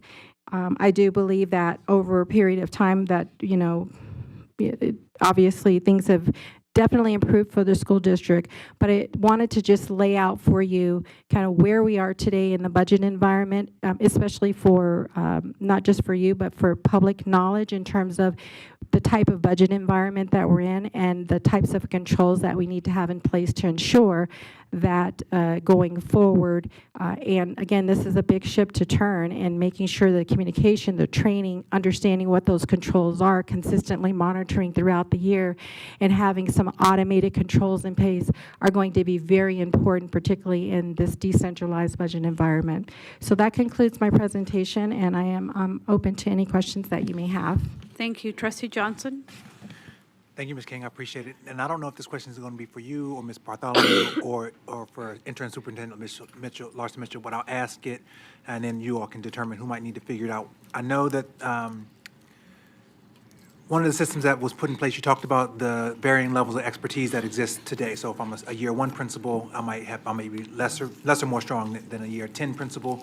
And so I think there's like a buddy system that exists where a first-year principal will get a partner to kind of walk them through. Does anybody know if there's like we talked about the interim review of progress along the way. Is there a monthly budget versus actual review that happens at the school level because that'd be 374 times that need to happen. And that's, but it sounds like it needs to happen so that you wouldn't get to a space where you're 3 months from, at the end of the third quarter and be like, oh no, we're not going to be able to make it here. Hi, Trustee Johnson, Diane Bartholomew for the record. So, no, we do not have a formal monthly review currently of school budgets. So, this is all part of our working with Ms. King and our corrective action plan. Currently, when a principal finds themselves in a situation, they call the budget team, and the budget team helps them work it out. I was on emails today, actually, about something. So then it sounds like what would need to happen, I imagine this would be like a structural change that would have to happen. There would have to be some group of people who'd have to, like, 374 is a lot, right? Like, that's a lot, but you have to do it monthly. So there'd have to be a created structure, it sounds like, where somebody could walk through, like, 374 budget versus actuals and sit down with a person one-to-one. So I don't imagine you could do it in a group setting because everybody's budget is different. Correct. So Trustee Johnson, thank you, Diane Bartholomew, for the record. Correct. So part of our corrective action plan is to try to lay that kind of process out. I've had to do a staff assessment, basically, of the budget department because it will probably require additional staff. Are we prepared to do that? I don't know. We'll see where things go. But right now, we're going to try to manage it. Okay. It is going to be a process. Deputy Superintendent Gutierrez, do you want to chime in? Thank you. Melissa Gutierrez for the record. Trustee Johnson. We do currently have 5 progress monitoring cycles that principal supervisors engage in with principals. An update and monitoring on the budget has been added to all of those for the upcoming school year. Are you able to give a 30-second overview of what that progress monitoring looks like? So I just want to make sure I understand what's already in it. So depending on where they are in the school year, there are different items on each progress monitoring protocol, student achievement data, chronic absenteeism, things of that nature. But to that now has been added where they are with the budget, what they are spending on student achievement, how they are spending that, if they have any unforeseen expenditures that have come up, how they're handling that. Okay, so it sounds like, if I was a principal, I would sit down with my manager, who was a principal responsible for a group of principals. My manager and I would go through the yearly checklist. So we would talk about our student progress, we would talk about academics, school culture, operations, and now in the operation, and then there'll be a separate, to add to that next year will be a finance bucket that we would also go through at different points through the year. Yes, that is correct. Thank you for the help, we understand. Thank you. Trustee Dominguez? Thank you, Madam President. Thank you, Ms. King. I know I always appreciate when you come because you make such a complicated, complex issue into very edible sizes. So I appreciate that. Thank you, Trustee Johnson. Your questions, I really appreciate that because that helped answer some of my questions for the financial oversight, like the mechanisms we have now in place, which is great. I know we talked about this during our briefing, but I just wanted to put it out there. Is it, and then just kind of what is going to be the role for the new superintendent? Do you foresee, or how are you going to be communicating with the new superintendent? I foresee continuing in the same role as I am today. You may recall that it was Ms. Ebert who appointed me as the compliance monitor, and she has indicated that she wants to continue my services and continue the services in the way that we're laying it out with regard to the corrective action plan and the education sessions, as I call them. So it's my understanding that I would continue in the same role as I am and have been working in. Thank you. And then, so I guess, and you'll probably like this, Trustee Johnson. So I think you were alluding to it, but I'm going to go take it further. So the current CCSD financial program system that we currently have, is there a way to make things automated or AI so where we go and identify those schools in a generated report and things that are just kind of automated so that maybe an email or something goes directly to the principal, they go directly to central staff as far as notifying that a school might be close to their budget or some kind of notification that we're looking for? Yes, so sorry, Yolanda King for the record. That is like further investigation of what we need to do with the financial system. That would definitely be my preference, is to have the financial system either warn you, alert you, and there be reports that are generated that are shared if it's with the supervisor principals as well as the schools. And I would also venture to say that it's going to be very important to have finance as a part of that process. That's part of what we are experiencing with some of these silos that have occurred in the past, is that finance may or may not have been a part of the process, and they have to be a part of this ongoing monitoring process. And I do agree that there will need to be some sort of restructuring that needs to happen with regard to the finance and the monitoring as it goes on. So with regard to the financial system, what we need to further investigate is that right now, if all school budget services and supplies roll up to one line item and is controlled at one line item. So if it's not further broken down into categories of services and supplies. And so we just need to figure out what we want to monitor with regard to certain services and supplies and control the budget at that level. And so further break down how we're controlling the budget by the financial system by automating that. So let me give you an example. If we look at travel budgets, and the schools have a particular travel budget, and it's something you want to monitor. You want to make sure that the schools, if they identify a particular budget in their schools, they say, I don't want to spend more than $10,000 on travel budget. Then what you could do to ensure that schools are not exceeding what they've budgeted for travel-related items is you control all those expense levels. They roll up to travel. And then when travel gets to the point where it's getting close to the 10,000 or it's at the 10,000, the system will not allow them to further purchase within that travel budget unless there's some sort of action to move budget, adjust budget. So those are some of the decisions that we need to take a look at and determine to what level do we want to break down our services and supplies. You may not want to or need to, but I think it's something that we need to investigate, particularly if it's something that's important that we monitor and ensure that schools aren't spending more than what you as trustees have approved in your budgets. So those are the types of issues that we need to kind of drill down and understand how you want to monitor. Thank you. And if I could push along, that might be operational, but if I could suggest we take a very deep look at maybe with our IT team or maybe an outside resource as far as purchasing a program. That might need to be what we need to do. But if we could do this internally through our IT team, is to update or have those categories. That I think that would work best to make sure that we have monitoring and a lot of eyes on this. Thank you. You can do that with the current financial system. We just have to identify to what level and how far down we want to monitor. You don't want to monitor at the line item because that can be crazy.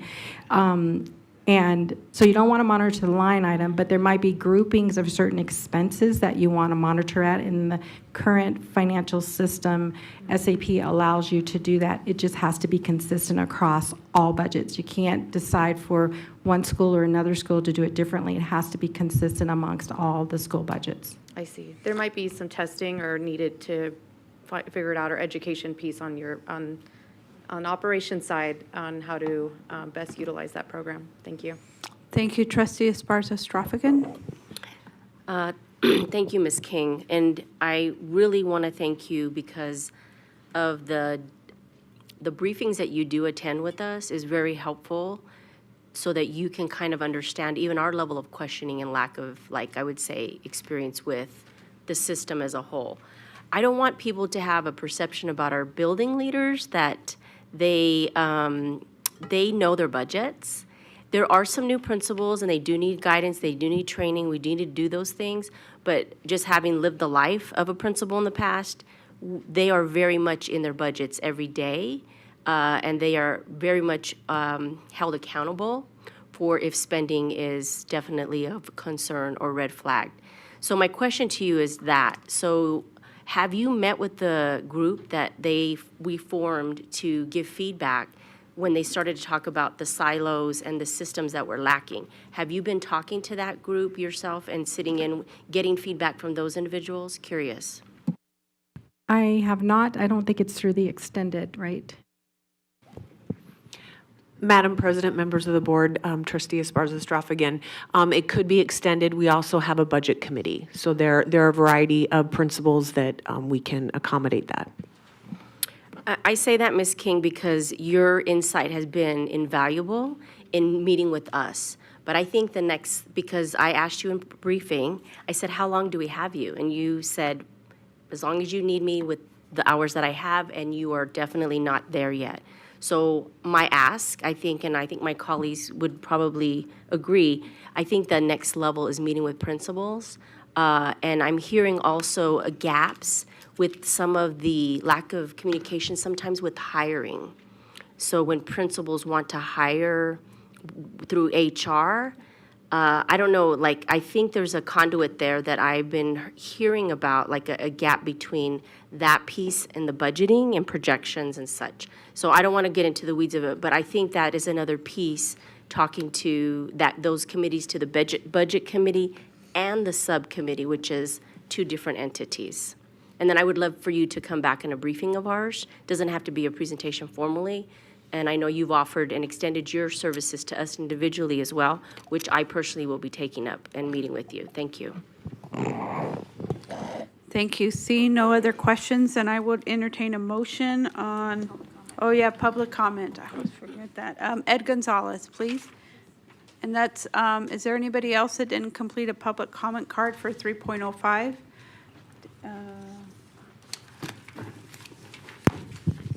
Please proceed. Thank you, Madam President, members of the board, Dr. Brenda Larson-Mitchell. For the record, my name is Ed Gonzalez. I am the community member of the Hickey Elementary School organizational team and vice chair, but I am not speaking on behalf of them. I come by because I want to thank Yolanda Clark. I think what she puts up here is very, sorry, Laura King, look at me. I've been mispronouncing names all day. Yeah. From Clark. Don't worry, I did the same thing at the State Board of Education meeting. So Yolanda King, one, because she has simplified some of this, and she put up there what was the intention of AB 469. Unfortunately, that's not the reality of the situation. I know that Trustee Zamora mentioned some of the maintenance issues we've had at schools. She mentioned a school that has a sinkhole. That's the school at Hickey. It was pretty obvious during reading week when you walk by, you can see a hole. But some of those things, when you talk about the bureaucracy slowing things down, there's a section of the law that says that if the district cannot fix things in a timely manner, they have to outsource it. There's no process for that. So we have situations where maintenance just lasts, and principals are in a position where they can't do much. And it's just not my school. It's just a situation that we have in the district. Furthermore, when we talk about some of this stuff, and I appreciate what was mentioned of talking to principals, but what I haven't heard is conversations with school organizational teams. So I hope Ms. King, get that right, will have an opportunity to talk to them, because when we talk about budget, schools have to approve the budget, and the mindset of you're seeing is the centralization versus decentralization. It's pretty clear in the law why we decentralize, to empower schools. We empowered principals with the responsibility and more autonomy, but they don't have sole power. We made sure that school organizational teams, which is majority parents, teachers, and staff, for the first time had input in the school in these decisions. And so when we talk about budget, we have to make sure, an example used for a travel budget, I think that's a highly unlikely scenario, but I understand the point that she's making, is that if there's a significant change that needs to be made to a school budget, it's done by law, needs to be revised at the school organizational team by a 75% vote. And that's not always an opinion that's held where, well, we have heard at the State Board of Education, the districts say that the principal and the central office develop the budget, and the only thing the school does is vote yes or no, the school organizational team. That is not what the intention was. The intention was to have a team come to a decision of where this is going. First it was advisory, but the legislature decided to make it a mandatory vote. And so it's important that principals have the ability to move stuff about, but it's not just a budget, it's not just a plan of the performance plan. The plan of operation is which they vote on, are those two components and anything else within the school that needs to be done. It's a plan of operations. So it's not just the principals who need this, and we also don't have any budgetary training for school organizational teams. And when people like myself have tried to do it, we've gotten pushback from the district, and there is nothing by the state that is approved for budgetary training. Thank you. Thank you. Seeing no other public comment, Trustee Cavazos? Thank you, Madam President. At this time, I'd like to make a motion to accept Agenda Item 3.05, Compliance Monitoring Update, and to thank Ms. King again. Thank you. Thank you. Trustee Esparza-Straffigan? I will second that motion. So I have a first and a second. Please cast your votes. That motion passes 6-0. I'd like to invite our next presentation and our last presentation, 3.06, our legislative update.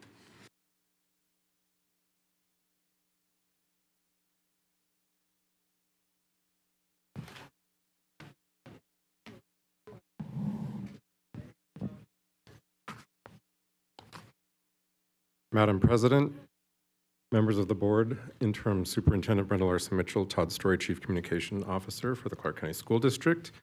We're here to bring you the latest legislative update on activities since the last time we reported. We did meet with most of you on Thursday and were able to address a number of your concerns, and one of those will be reflected in the attachment that you will see added to tonight's agenda item. And with that, I will turn it over to Dr. Keating, who's joining us from Carson City on the line. Good evening, Madam President, members of the board, Interim Superintendent Larson-Mitchell. For the record, Brad Keating, Assistant Superintendent of Community Partnerships and Government Relations. As was just mentioned, so this presentation and public comment are the only things keeping the agenda from adjourning at this point. So I appreciate you giving me the chance to provide a 1 hour and 47-minute update to the board today. Nearly every item discussed tonight has been legislative related, so I'm happy to continue that conversation this evening. So today marks the 53rd day of the 120-day legislative session, which means we're close to the halfway point of session, which is good news. There are a total of 1,075 bills that have now been introduced into the legislature. To give you a historical context, comparing it to last legislative session, there were a total of 1,096 bills introduced, so we're a little shy currently. So this evening and moving forward, we will provide, as Mr. Story mentioned, reference material, which showcases the bills that CCSD is tracking, so you and the public are aware at all times. Important to note, just over the past month, a few important deadlines have passed. March 17th was the date in which all legislators must have had their bills introduced. Their individual bills had to be introduced. And on March 24th, just days ago, all non-legislator bills had to be introduced unless they were exempted on the floor. So currently there are a few exemptions for bills that have been provided. Notably, two of them. Majority Leader Canizaro has an education omnibus bill that we are waiting on being introduced, as well as the governor's education bill has not yet been introduced. So these are two large education-related pieces of legislation that will certainly lead to many conversations until the legislature adjourns in June. Just an update on a few bills that have been heard or are receiving a hearing in the coming days. Assembly Bill 48, which is the bill that the CCSD brought forward as it relates to the bullying law. That passed through the Assembly Education Committee unanimously, which we are happy for, and it is moving to the Assembly floor for a full vote prior to moving to the Senate side. There was a bill heard, Assembly Bill 316, by Assemblymember Yui Win, that revolves around student trustees. It would require CCSD to add a non-voting student trustee, either a junior or senior in high school. And the current amendment on that bill reads that student would be paid $750 per meeting attended. We believe there are a number of issues with that and are working with leadership to see what can be changed. Senate Bill 278 is Senator Cruz Crawford's bill. It is, there's a population cap on that bill. It eliminates, what it would do is eliminate CCSD's ability to have an assistant principal or a principal leadership training academy.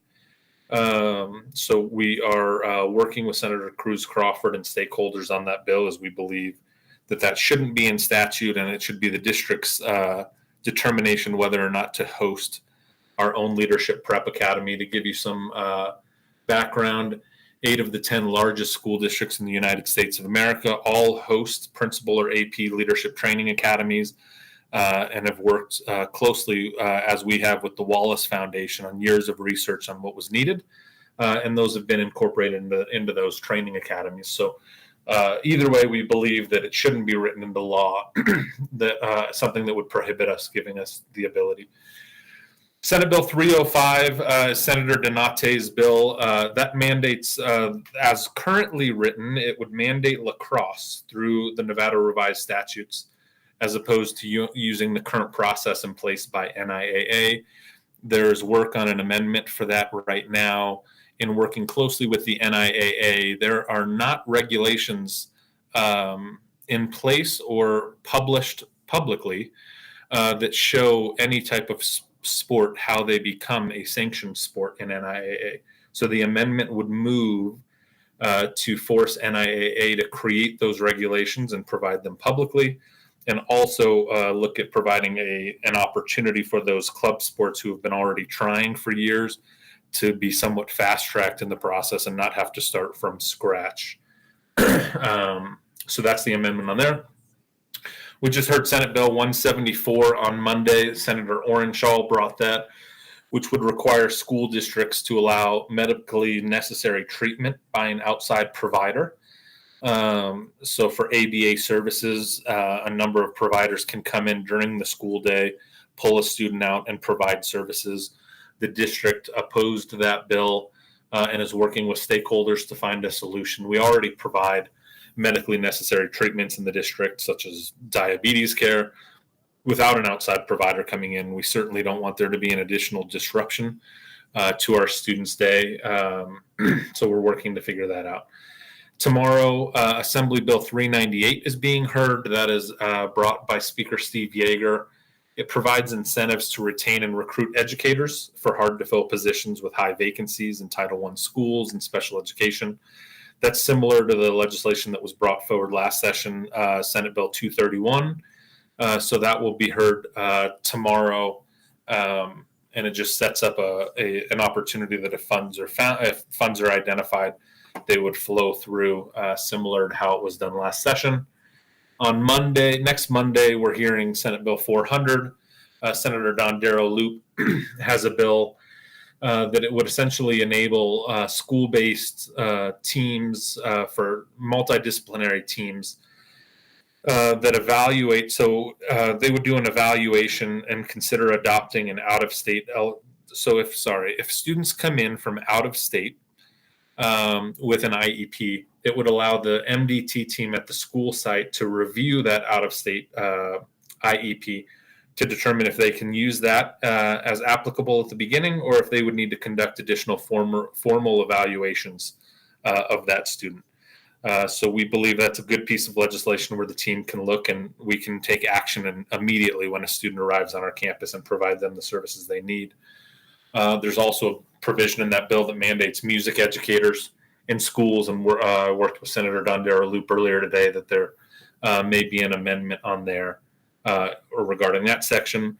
And it seems that NIAA has been a very popular topic recently up here at the legislature. Assembly Bill 184 is being heard next week. That's Natha Anderson's bill, Assembly Member Natha Anderson, excuse me. And that's a cooling off period and transfer availability related to NIAA. So NIAA has regulations in place that they're waiting currently for the legislature to approve, but it would allow for one-time transfers. And this bill would have some similar provisions to that, just in law as opposed to just the regulation. That's where we're at. I just wanted to say one last thing. I've had the pleasure, and I apologize I couldn't be there this evening, but we've got a lot happening here in the next 2 weeks.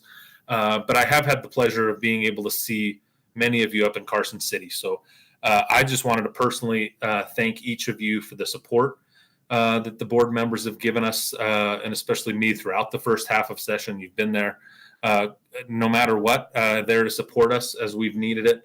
I think and I hope that when you're in the when you've been in the building, that you've been able to feel and get a sense of the working relationship that we have with legislators. I think every day it's been improving, and it's certainly none of this would be possible without each of you and your leadership every day. So I appreciate each of you. And with that, I'm open to any questions that the board may have. Thank you, team.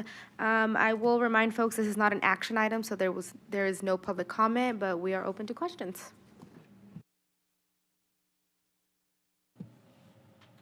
Trustee Dominguez? Thank you. I have to say thank you so much to our team here, and especially you, Brad, and you know, there's a lot that was going on in Carson. That was my first time kind of in the weeds of Carson City and the legislature and how it all works. And it is very fast-paced. Time does not exist. It's a little bit of a time warp out there. So I appreciate taking all of this information and kind of piecing it together for us.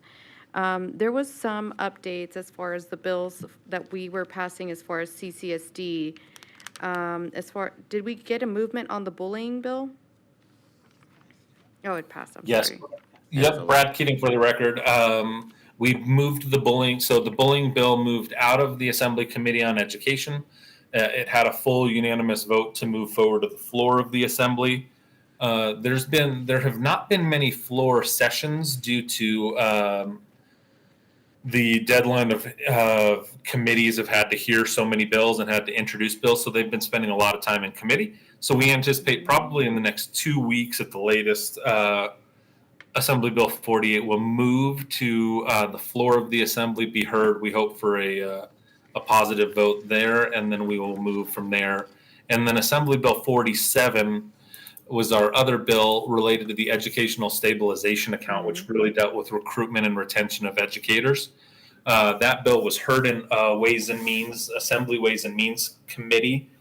There are no bills currently moving out of Assembly Ways and Means Committee. They are hearing some bills, but waiting for the Economic Forum in May. That will be the group that tells us how much money is left in the state or how much is in the state. So then they can provide, they can push those bills forward. But 48's moving, 47 on a holding pattern, but a number of our current provisions in 47 are, fortunately, they are in Speaker Yeager's bill, Assembly Bill 398, which is being heard tomorrow.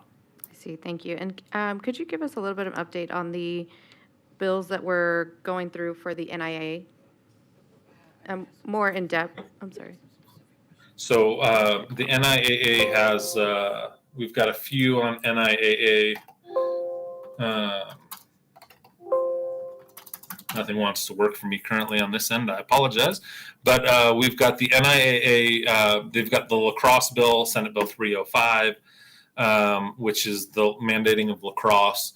The reason that bill was brought forward is because there was nothing in regulation or Nevada Administrative Code that showed a clear process or timeline for sports to become sanctioned by the NIAA.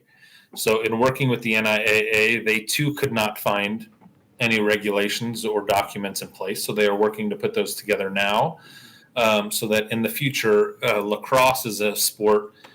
For instance, I met with Senator Angie Taylor today, the chair of Senate Education. She was a trustee in Washoe County. Lacrosse has been trying since 2016 in Washoe County to become a sanctioned sport, and they've not been successful with NIAA. So this would then allow them a clear guidance and document for how to become an actual sanctioned sport. So that's Senate Bill 305, and then 184, Assembly Bill 184, is a deals with the cooling off period and the transfer availability. So it would provide, basically without any questions, a one-time transfer for a student to move from one school to the next without any issues in their eligibility. Thank you. And I know there is one bill that I cannot recall the number, and it was, but correct me if I'm wrong, is regarding protecting girls in sports and having, not having transgender girls play in girls' sports. Brad Kinney, for the record, I appreciate. I was pulling that bill number. I was been trying to pull that up as I was speaking. That is Assembly Bill 240. You are correct on what that bill does. It was heard on Tuesday. Yesterday. 2 days ago. As we said, we don't know what time is at the legislative session, so it was heard on Tuesday. There was a presentation on it. There was no action taken yet, so we will see in the next week and a half to 2 weeks if it gets a work session and it moves forward. Thank you. And what is the stance that CCSD is taking on that bill? CCSD has not taken a stance on that bill, as it was not in the board approved platform. Thank you. Yep. Thank you, Trustee Cavazos. Thank you, Madam President. Thank you, Dr. Keeney, for that summary. I just have a couple of quick things here. I didn't catch the bill number on the SB on Senator Cruz Crawford's on the population cap on the APs. What is the number on that? Senate Bill 278. Okay, thank you. And we are opposing that, but working with her? Yes, we are working closely with her. We've had numerous conversations on that. It's just comes down to a belief, and it'll be a decision by the committee of whether the committee believes that that the prohibition of a leadership academy should be written into statute, or if it should be a district decision.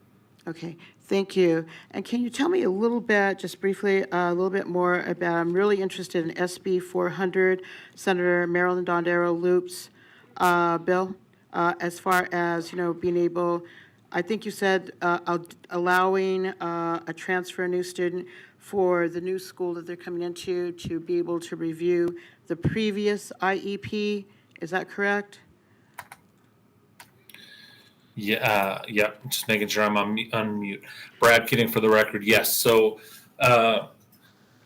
currently, NAC currently requires that out-of-state special education transfer students who've never previously held a Nevada special education eligibility be formally evaluated for eligibility in Nevada.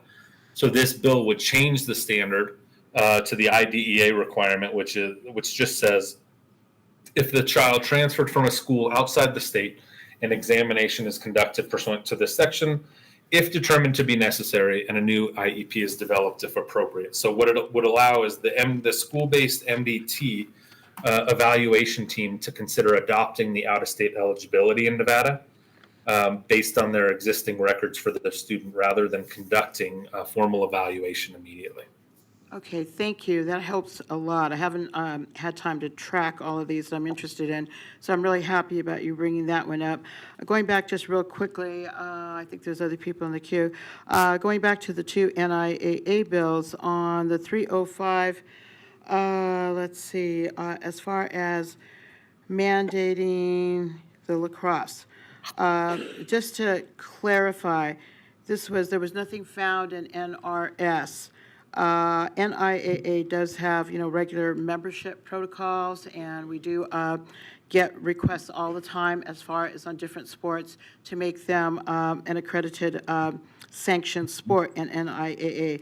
So is it correct to say that this is basically working with NIAA to codify some actual regulations? Is that correct?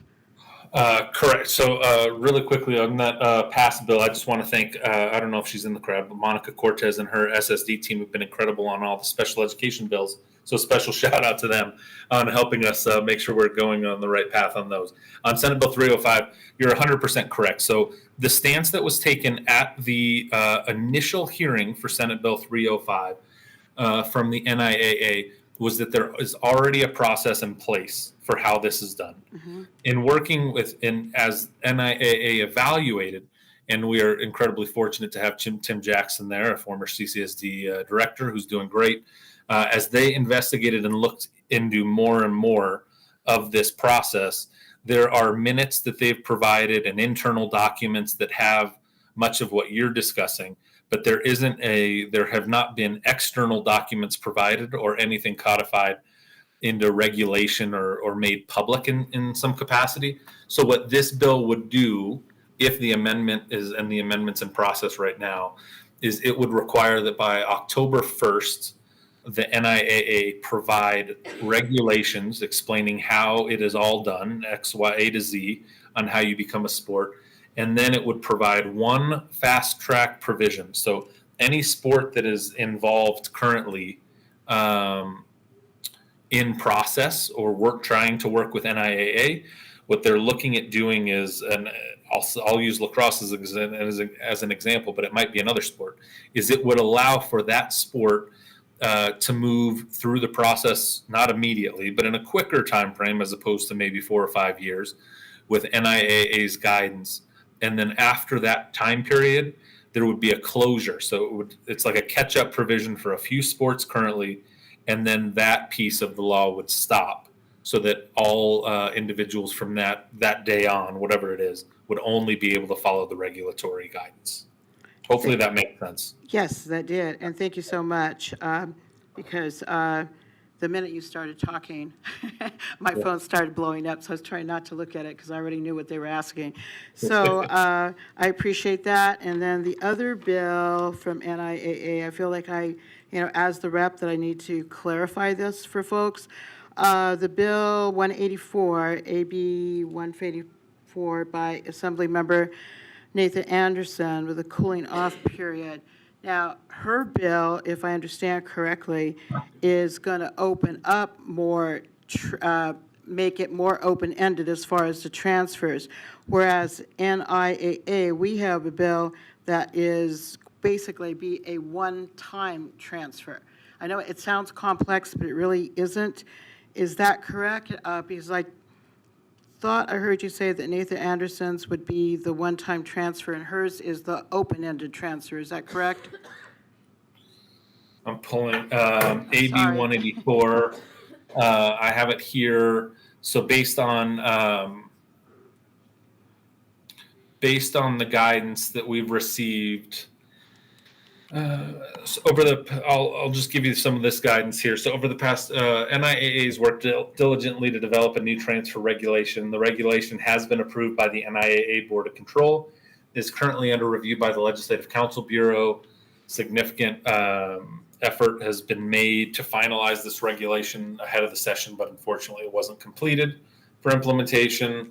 So NIAA, at least, as opposed to AB 184 for a number of reasons. It largely replicates the regulations that they have already been working on. And then a key concern that they bring up is the misalignment with NIAA's adherence to the NAC, particularly with the provision here, an expedited appeal to the Board of Ed on some of the transfer movement. So the transfer lies in here. I think it's more expanded than what NIAA is looking to do, but I can triple check that. Okay, actually that helps a lot because I've received a lot of emails and messages from some of our CCSD high school coaches, and I am encouraging them, as I always do with our constituents, that if they have comments to make on this and opinions, that our meeting is next week. Our meetings are usually 2 days. They are 2 days. And our agendas are between 100 and 200 pages long. And so we encourage people to show up if they have an opinion on this, because there's a lot of parents, coaches, employees, and athletes that are very concerned about this. So I thank you, Brad, very much. Excuse me, Dr. Keating, getting too casual there. And that's all I have. I just wanted to clarify that, and I appreciate your elaboration. Thank you. If I can add one thing, and I apologize for making this longer, No, is it's okay. one more piece in that bill that I think is important, which we would hope not to see in the bill moving forward, is NIAA currently has the level of appeal. They have a hearing officer. The NIAA makes the final decisions as it comes to appeals and issues that come through the sport. What this bill would do is it would move the final appeal, it would go to a hearing officer, but then it would appeal to the state board within 30 days of that decision being made, where the state board of education can affirm, modify, or reverse the decision. So as you know, with the NIAA, the state board of education's never been involved in these issues, and we believe the NIAA is the right, final step in this process.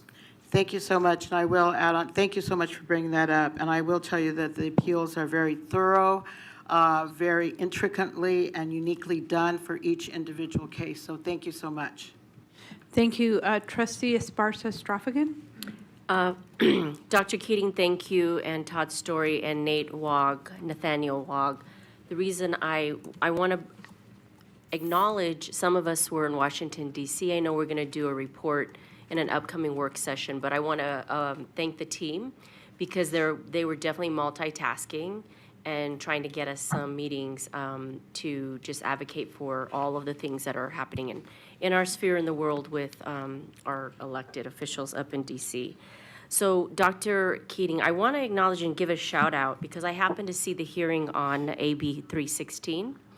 That is Assembly Member Yui Wen's student representative.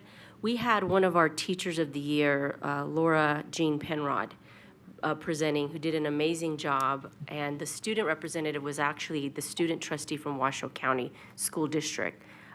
So I just wanted to say that I happened to just interact with her last evening, and she wanted to clarify that there are amendments coming. So I would encourage Dr. Keating, your team that's up there, please connect with Assemblymember Wen about that, and I know that they definitely have intention. And I want to bring that up because, I just see the value of having more student presence, and I'm not speaking in support, but I'm saying that what we need to look at is models. And there is a model within our State Board of Education as well that has a student advisor representative member on their board, and he does not vote or she does not vote, but it is definitely a voice that is valued. So that's just something I wanted to insert. And then the last thing I want is an ask. Some of us wear multiple hats. Believe it or not, we have day work and day jobs, and this is definitely feels like a full-time job sometimes, but Dr. Keating, so sometimes when we have to speak as an individual, is it possible, I know we had a conversation in the past, can we get formal language for all trustees that, when we are speaking as individuals and not as trustees and not as representatives of the district, can we get something formally, just a kind of a sentence stem? I know it's a teacher word, but that would help us to clarify so that we're not taking stance or positions or representing the district. Even though people understand and see that we wear multiple hats, we are tied to different organizations, and we want to clarify the boundaries. Trustee Esparza-Straffigan, Todd Story, Chief Communications Officer, for the record. Happy to draft something. I'll work with Board Counsel to make sure it's crafted in such a way that it gets to the point that you're trying to make. Yep. Thank you. Trustees, I was just going to add really quickly, I appreciate you bringing up Assembly Bill 316. Our conversations, and I know there are amendments coming. I spoke to the Assembly member 2 days ago about it. Our biggest thing, and I think from the NAS, from the Nevada Association of School Superintendents and the Nevada Association of School Boards, is just providing. I think the value of student voice is incredible, right? I don't think anybody can take that away. It's just giving the districts and the boards the availability to do it in the way that they want to do it and not mandate you all in one way, right? Washoe does it one way, White Pine County currently does it another way.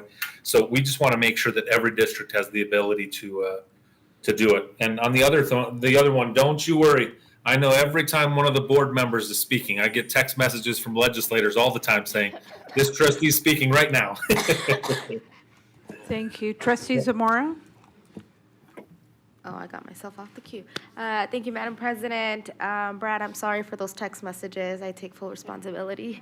But speaking on that, what Trustee Esparza-Straffigan brought up, I want to remind our colleagues that we do have a memo that came from our general counsel, and I am more than happy to bump that. It does say down in page 2 that if you are testifying in your personal capacity, you have to give that disclaimer. So I just want to remind folks, I do suggest, because I am in the building, do not even mention the title for trustee at all, just to like help our legislators kind of be able to separate those two. So don't even mention it. That's one of the biggest recommendations that I've also heard from legislators. Do not just say it, personal capacity.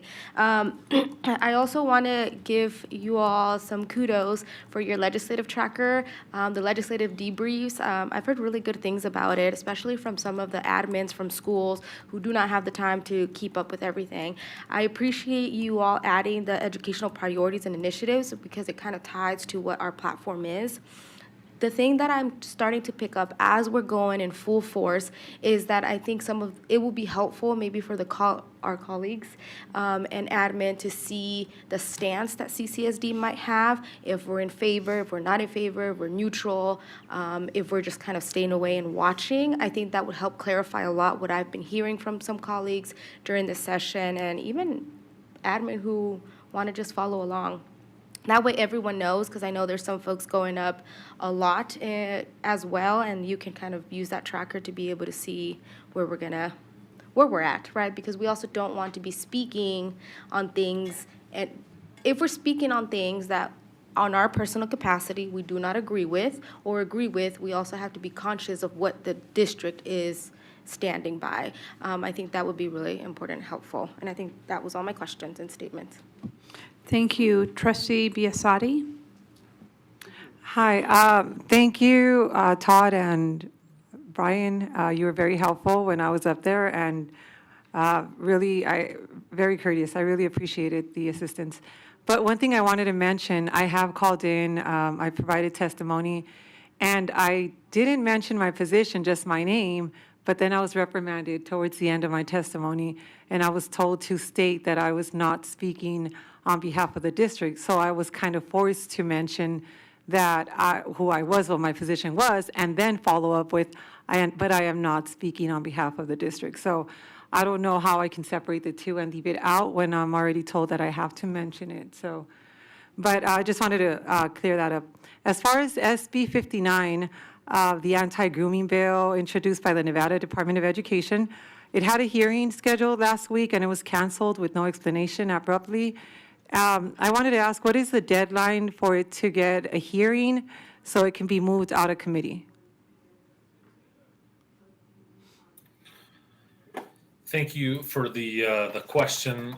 The deadline is April 11th for it to move and continue in its form. And then, thank you for that. I did just have a follow-up. Have you ever had a case where you aided certain trustees from our district in their visits to our capital in talking to representatives or other legislators? Because I was just informed that a few of our trustees did do that, and I was wondering if that's something that happens commonly or has happened before. Can you expand on that question? Yeah, and so this is Trustee Bustamante Adams. So when we attend a conference as a group or as individuals or as other team members go together, then we can seek the help from Dr. Keating and from Todd to help us set up meetings as trustees. And so that is separate if you're going as an individual. If you're going as an individual, you're on your own. But that's what the reference is. Dr. Keating, I don't know if you want to add to that. Yeah, Brad Keating for the record. I appreciate it. I think you answered it perfectly. Whenever trustees like a Council of Great City Schools conferences, you're going to DC, we're happy to facilitate meetings on Capitol Hill for the group that's going up there, just as it's a little easier for us to deal with the back and forth 300 emails and just provide you the schedule. So for approved travel and conferences that are approved by the district, we're happy to help. Trustee Zamora, did you want to add to that? I did. I just wanted to also remind folks that it was mentioned at the beginning, if we're in the building, even if it's on our personal capacity or we want to be there as a trustee, to let the team know, because they will be able to help you set up meetings, but it also is in alliance with the CCSD platform and like our bills that we have going on. So not for our personal bills, it's more of like the district as a whole. Thank you. Does that help, Trustee Biasotti? Okay. Trustee Cavazos?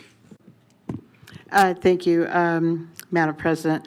As far as the disclaimers, what I've found over the years, many years of testifying, is basically I would agree with both Trustee Zamora and Trustee Biasotti that it can go either way as far as being reprimanded. I basically just say my name, and I just say I am here speaking as an individual. And I was advised this by one of the legislators many years ago, just to say, I hold the position of this, et cetera, but I am speaking as an individual. End of story, go into the testimony, and that's worked out very well for me. The other thing, and thank you, President Bustamante Adams, for mentioning about the parameters as far as, our visits to Washington. And it was very helpful for our government relations team to go ahead and give us the talking points that aligned with our conference that we were attending. So by them giving us those talking points ahead of time, when we received our legislative booklet, we were then more prepared to then go speak to our representatives. And out of the 5 appointments that were made for us, we were able to make it to 4 out of the 5. And they went very well, and we'll give the report next week. So thank you so much for clarifying that point. Thank you. Brad, Todd, anything to close this out? No, the only thing I'd like to say real quickly, Todd Story for the record, we'll be happy to get the request. I'll work with the Office of General Counsel. We can also redistribute the calendar, the 120-day calendar, so that you can see the deadlines that are coming up. So, thank you. Thank you. the Trustee memo. Zamora says add the memo that we And the sent memo. out previously, but yes, it could be reattached. Okay, with that, it's not an action item. We're going to move on to 4.01, public comment. If there's anyone that has not completed a public comment card, we have Ms. Kreidel. Is she still in the room? I don't see her. No, I don't see her. Mr. Camejo, if you want to come up, and then we have Maria Contreras. Are you still in the room, Maria? You could come over here on the left-hand side.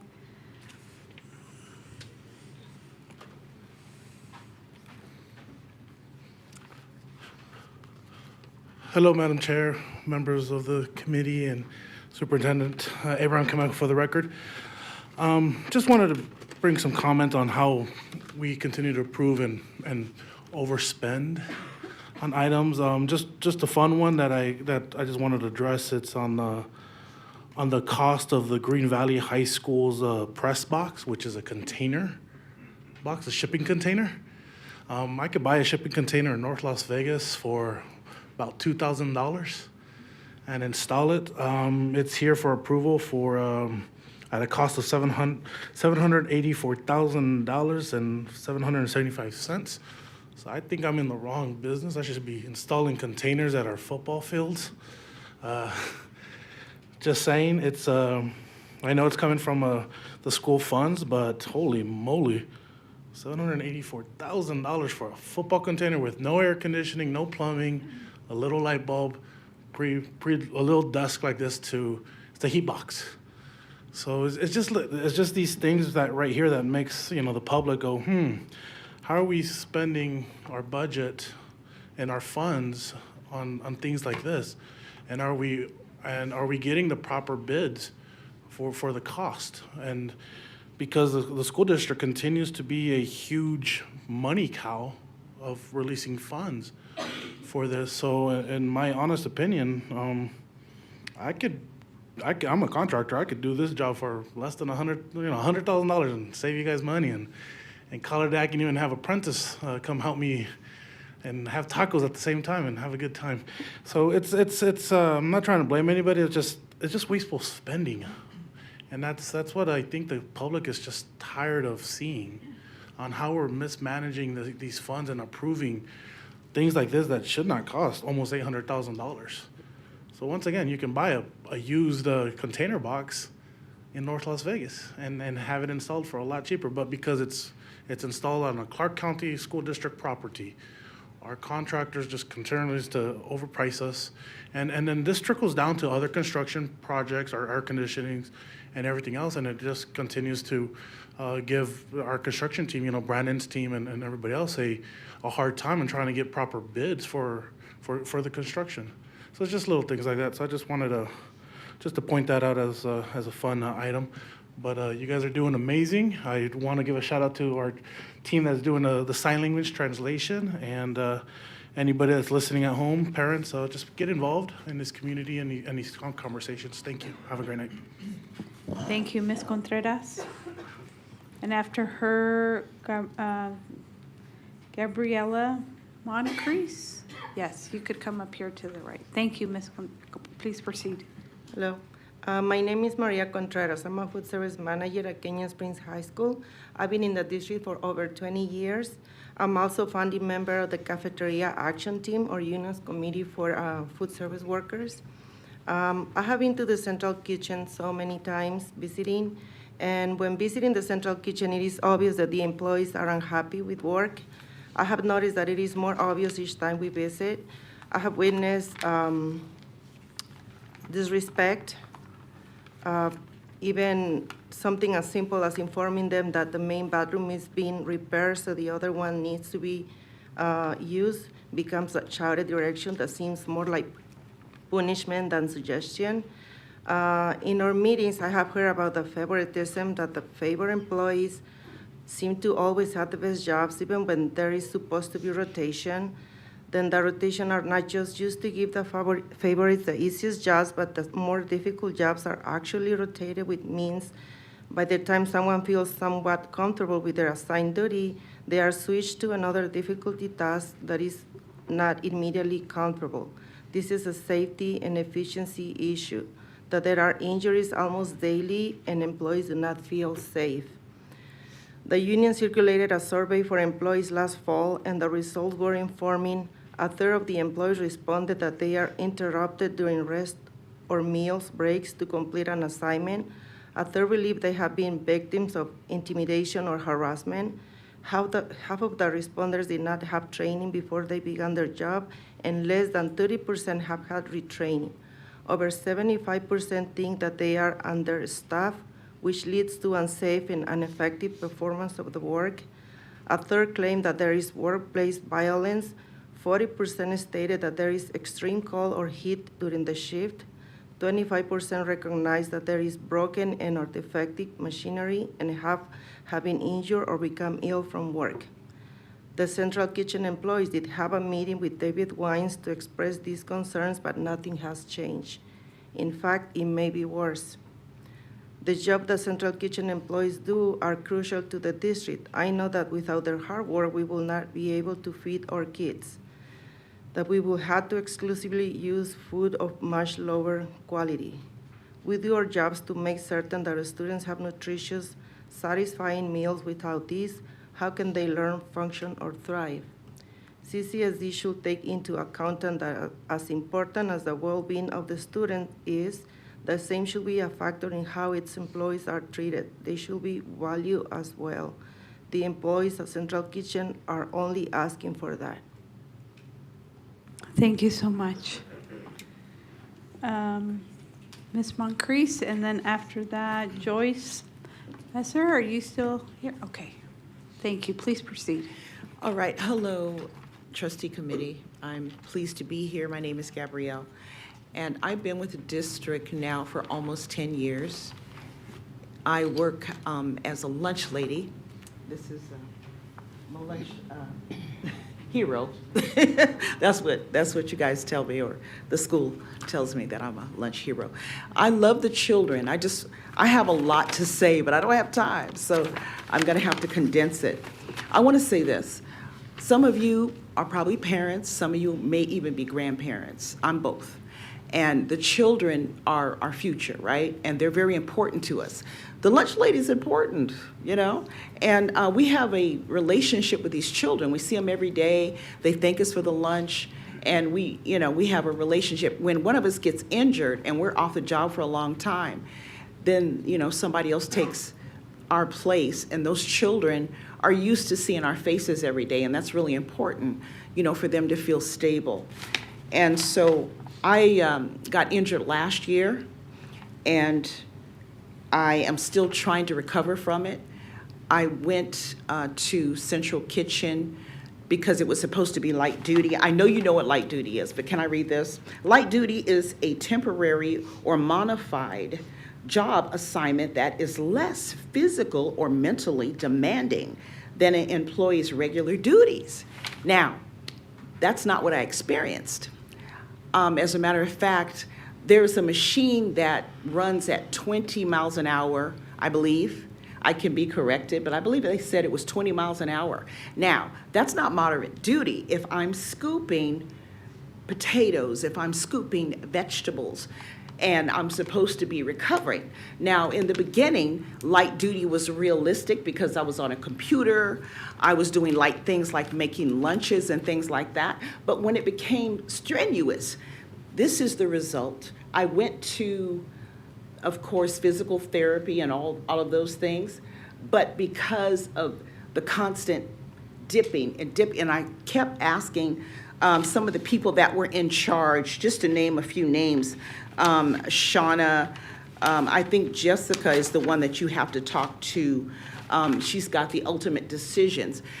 Now, I'm not saying these names to try to, make people feel bad or whatever, but if they do, I think that they should, consider that if you're supposed to be helping us recover so we can get back to our job. We can't recover if we're doing strenuous things. So if you could take a look at that, if there's anything you can do to try to help the people that are injured get back to their work, their regular job, because I love the kids, and that's why I'm there. So thank you. Thank you for your service. Ms. Joyce, and then David Gomez, please proceed. Hi, my name is Joyce Messer. I have a student. He goes to Bishop Gorman High School, so he's not in the Clark County School District. But he's not allowed to attend the prom at Coronado High School because he goes to private school. I was just wondering why. I can get no answers. I can't get answers from Coronado. Besides, anybody that doesn't go to Clark County School District is not allowed to attend prom. Oh, you can't engage with me. I didn't understand that. Okay, well, something needs to be done with that. That's discrimination, that you're not allowing my student or my child to go to your school to attend a prom. He has a girlfriend there. I'm not understanding what your regulations are on that. And I do have some regulations here. It says, the policy seems to focus on magnet school classes and extracurricular activities rather than general CCSD like events like dances. So even when you get on your website, it doesn't say anything about private students not being allowed to go to your school for a prom. He did the guest pass. He's done everything. He has no disciplinary actions. He has nothing. Great schools, but he was denied from your Coronado High School. He was denied. So I think that you guys would like to look into that and find out what is going on here that my child is being discriminated against because he goes to a private school. I appreciate it. Thank you. Thank you, Ms. Messer. Mr. Gomez, and then after Ian Venti. Please proceed, Mr. Gomez.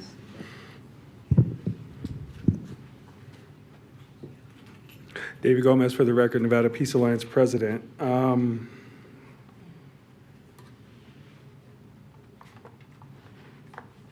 don't know how to say this in a nice way. When is anybody going to ever learn that hiring people to tell you what to do or to inform you sometimes can be skewed information? And I'm a consultant. I own a consultant company. I'm a senior consultant. I help a lot of people understand things in a clear and concise way, and I break a lot of things down for them. I have a team, and my team helps me do a very excellent job. Without them, I cannot do the job that I do. But why do you need someone to read the assembly bill to you, AB 469?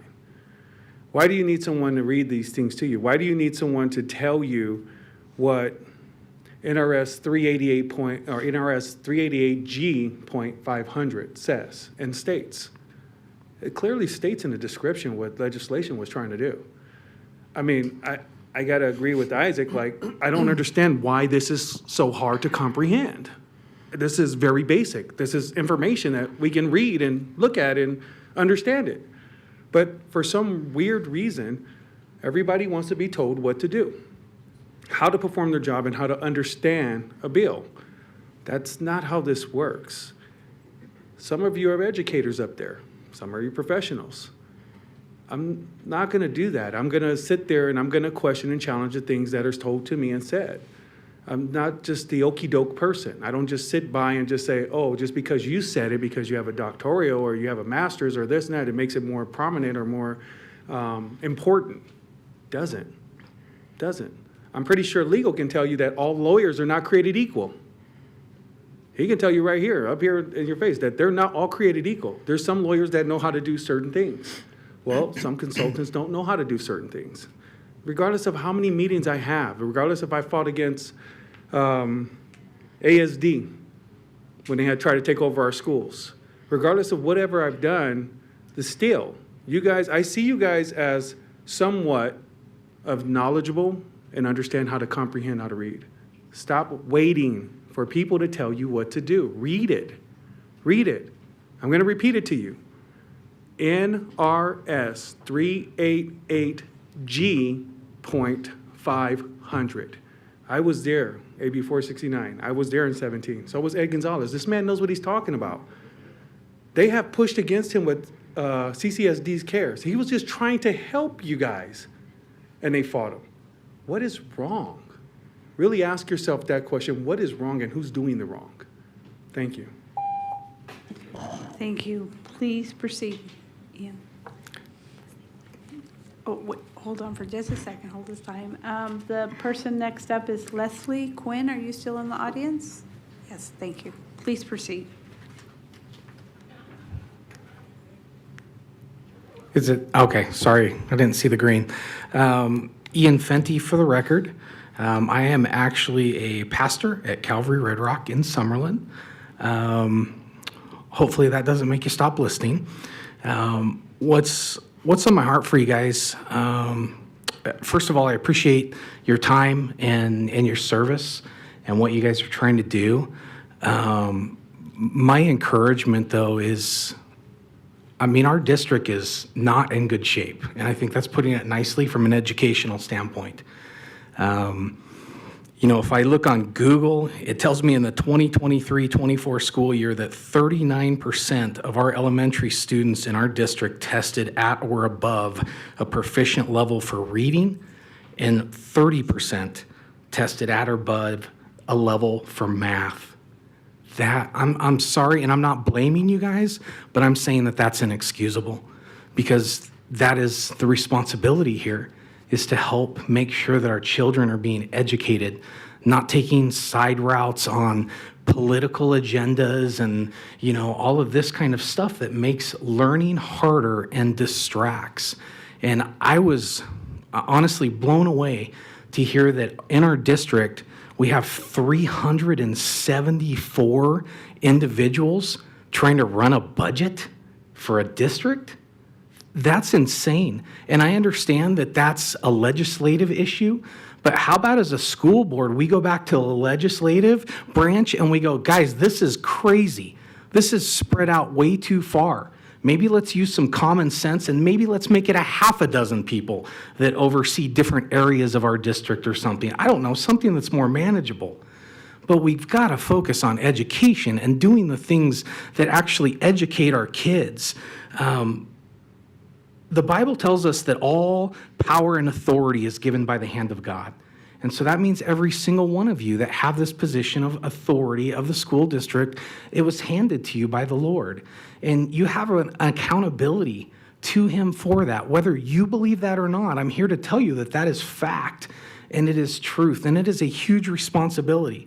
The Bible also tells us that anyone who harms one of his little children okay, that leads them into sin or stumbles them, it would be better for them to tie a millstone around their neck and cast it into the ocean. That's a stone that weighs over a ton.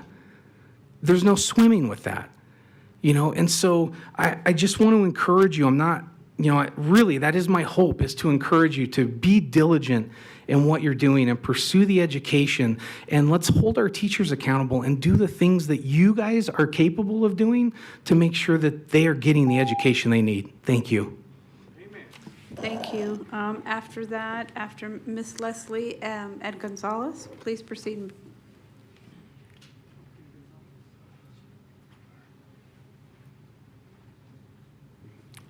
Ms. Leslie, can you pull the mic down? Because we want to make sure we could hear you. Can you pull the mic down? There you go. Because I'm a shrimp, right? Thank you. Okay. Good evening, trustees. Thanks for hanging in there for such a long time. My name is Leslie Quinn. I'm a registered voter in Clark County and advocate for all children and parents. I love reading. In fact, it was one of my greatest joys to hear students learn to read. To see the excitement in their eyes and joy in their being was over the top for me. Eventually, as most teachers experience, they become reading and spelling champions. As you may all know, children are like sponges. So it's of utmost importance to have excellent literature to help shape who they become. With that, there are CCSD librarians and teachers who also love excellent literature and therefore curate books of all content, whether acceptable to parents or not. Yet, to them, it is considered literature and therefore available as reading material. Now, there are a series of books with excellent topics that are morally based called Brave Books. These books are biblically based and teach children about character and morals. I think all parents would love to have a child of excellent character. But unfortunately, Brave Books are looked down upon for our CCSD children, while pervasively vulgar books that teach young children of all ages about sexuality and the how-tos of it are acceptable. The acceptable, pervasively vulgar books are like a child's Your Sexuality for Dummies. What job or skill set does this literature prepare our CCSD Nevadan children to do? I'll leave that to your adult imaginations. What my hope is that whether you are a CCSD trustee, Nevada legislator, or President Donald Trump, that you always support building children up with excellent character, as one day they will be CCSD trustees, legislators, teachers, etc., and making decisions that will affect all of our lives. Lastly, I want to give a shout out to Trustee Dominguez for standing strong to keep women's sports women. Thank you. And also to Trustee Biasotti for taking the time and personal attacks on social media for reading books of excellent moral character to children. You will impact their lives forever. Thank you. Thank you. Mr. Gonzalez, please proceed. Thank you, Madam President, members of the board, Dr. Brenda Larson-Mitchell. For the record, my name is Ed Gonzalez. I come to speak during this time because I don't know if this will be the last meeting of Dr. Brenda Larson-Mitchell or Deputy Superintendent Melissa Gutierrez, but I want to thank them for the job that they've done over the past year. This hasn't been easy. You sort of had to come in and clean up a lot of messes, and I don't think people really understand some of the hard work that you've done behind the scenes. When you were first appointed by the school board, you were gracious enough to have a meeting with me. It was scheduled for 15 minutes. I think you gave me an hour. I do appreciate the honesty that you've had. I do remember before the meeting, I bumped into now your new superintendent, Joan Ebert, and I asked her, what advice would you give? And she goes, just act yourself and you'll be fine. And I joked with her, I go, that didn't help with you when I met you. But you've had to clean up, you've had challenges that you knew you were facing and you had more challenges. So I want to thank both of you. With Deputy Superintendent Gutierrez, I met her when she was an assistant principal over at Rogers many, many years ago. So I know it seems like a lifetime, doesn't it? And so, like I said, you're in a tough position, both of you. I know former governors believe that the job of superintendent of CCSD is a harder job than being governor. And so I want to thank you. If I don't see you guys again, I don't know if this is your last meeting or not, so I just want to put that onto the record. And then second, Madam President, last meeting we had, there was a speaker who spoke about Reading Week, and I was a little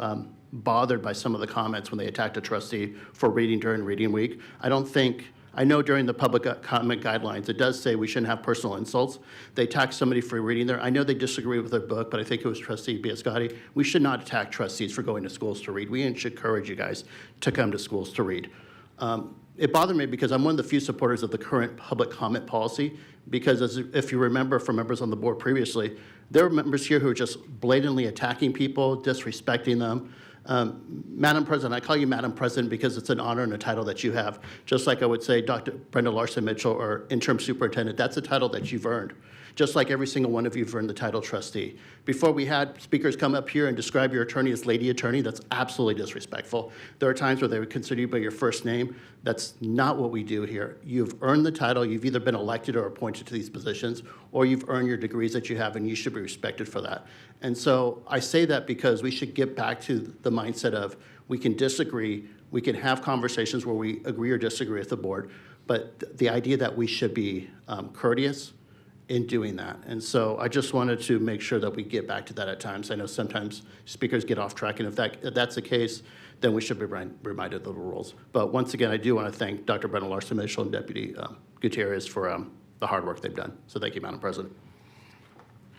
Thank you, Mr. Gonzalez. With that, we're going to go ahead and move on to 5.01. Upcoming meeting of the Board of Trustees will be Wednesday, April 2nd, 2025 at 4 p.m. That is our board work session in this boardroom. And then now we can move to item 6.0. I would entertain a motion to adjourn, and Trustee Cavazos. Thank you, Madam President. At this time, I'd like to make a motion to adjourn this meeting. Thank you. I have Trustee Zamora. I would like to second that motion. I have a first and a second. Will you please cast your votes? That passes 6-0. The time is 8:57. We are adjourned.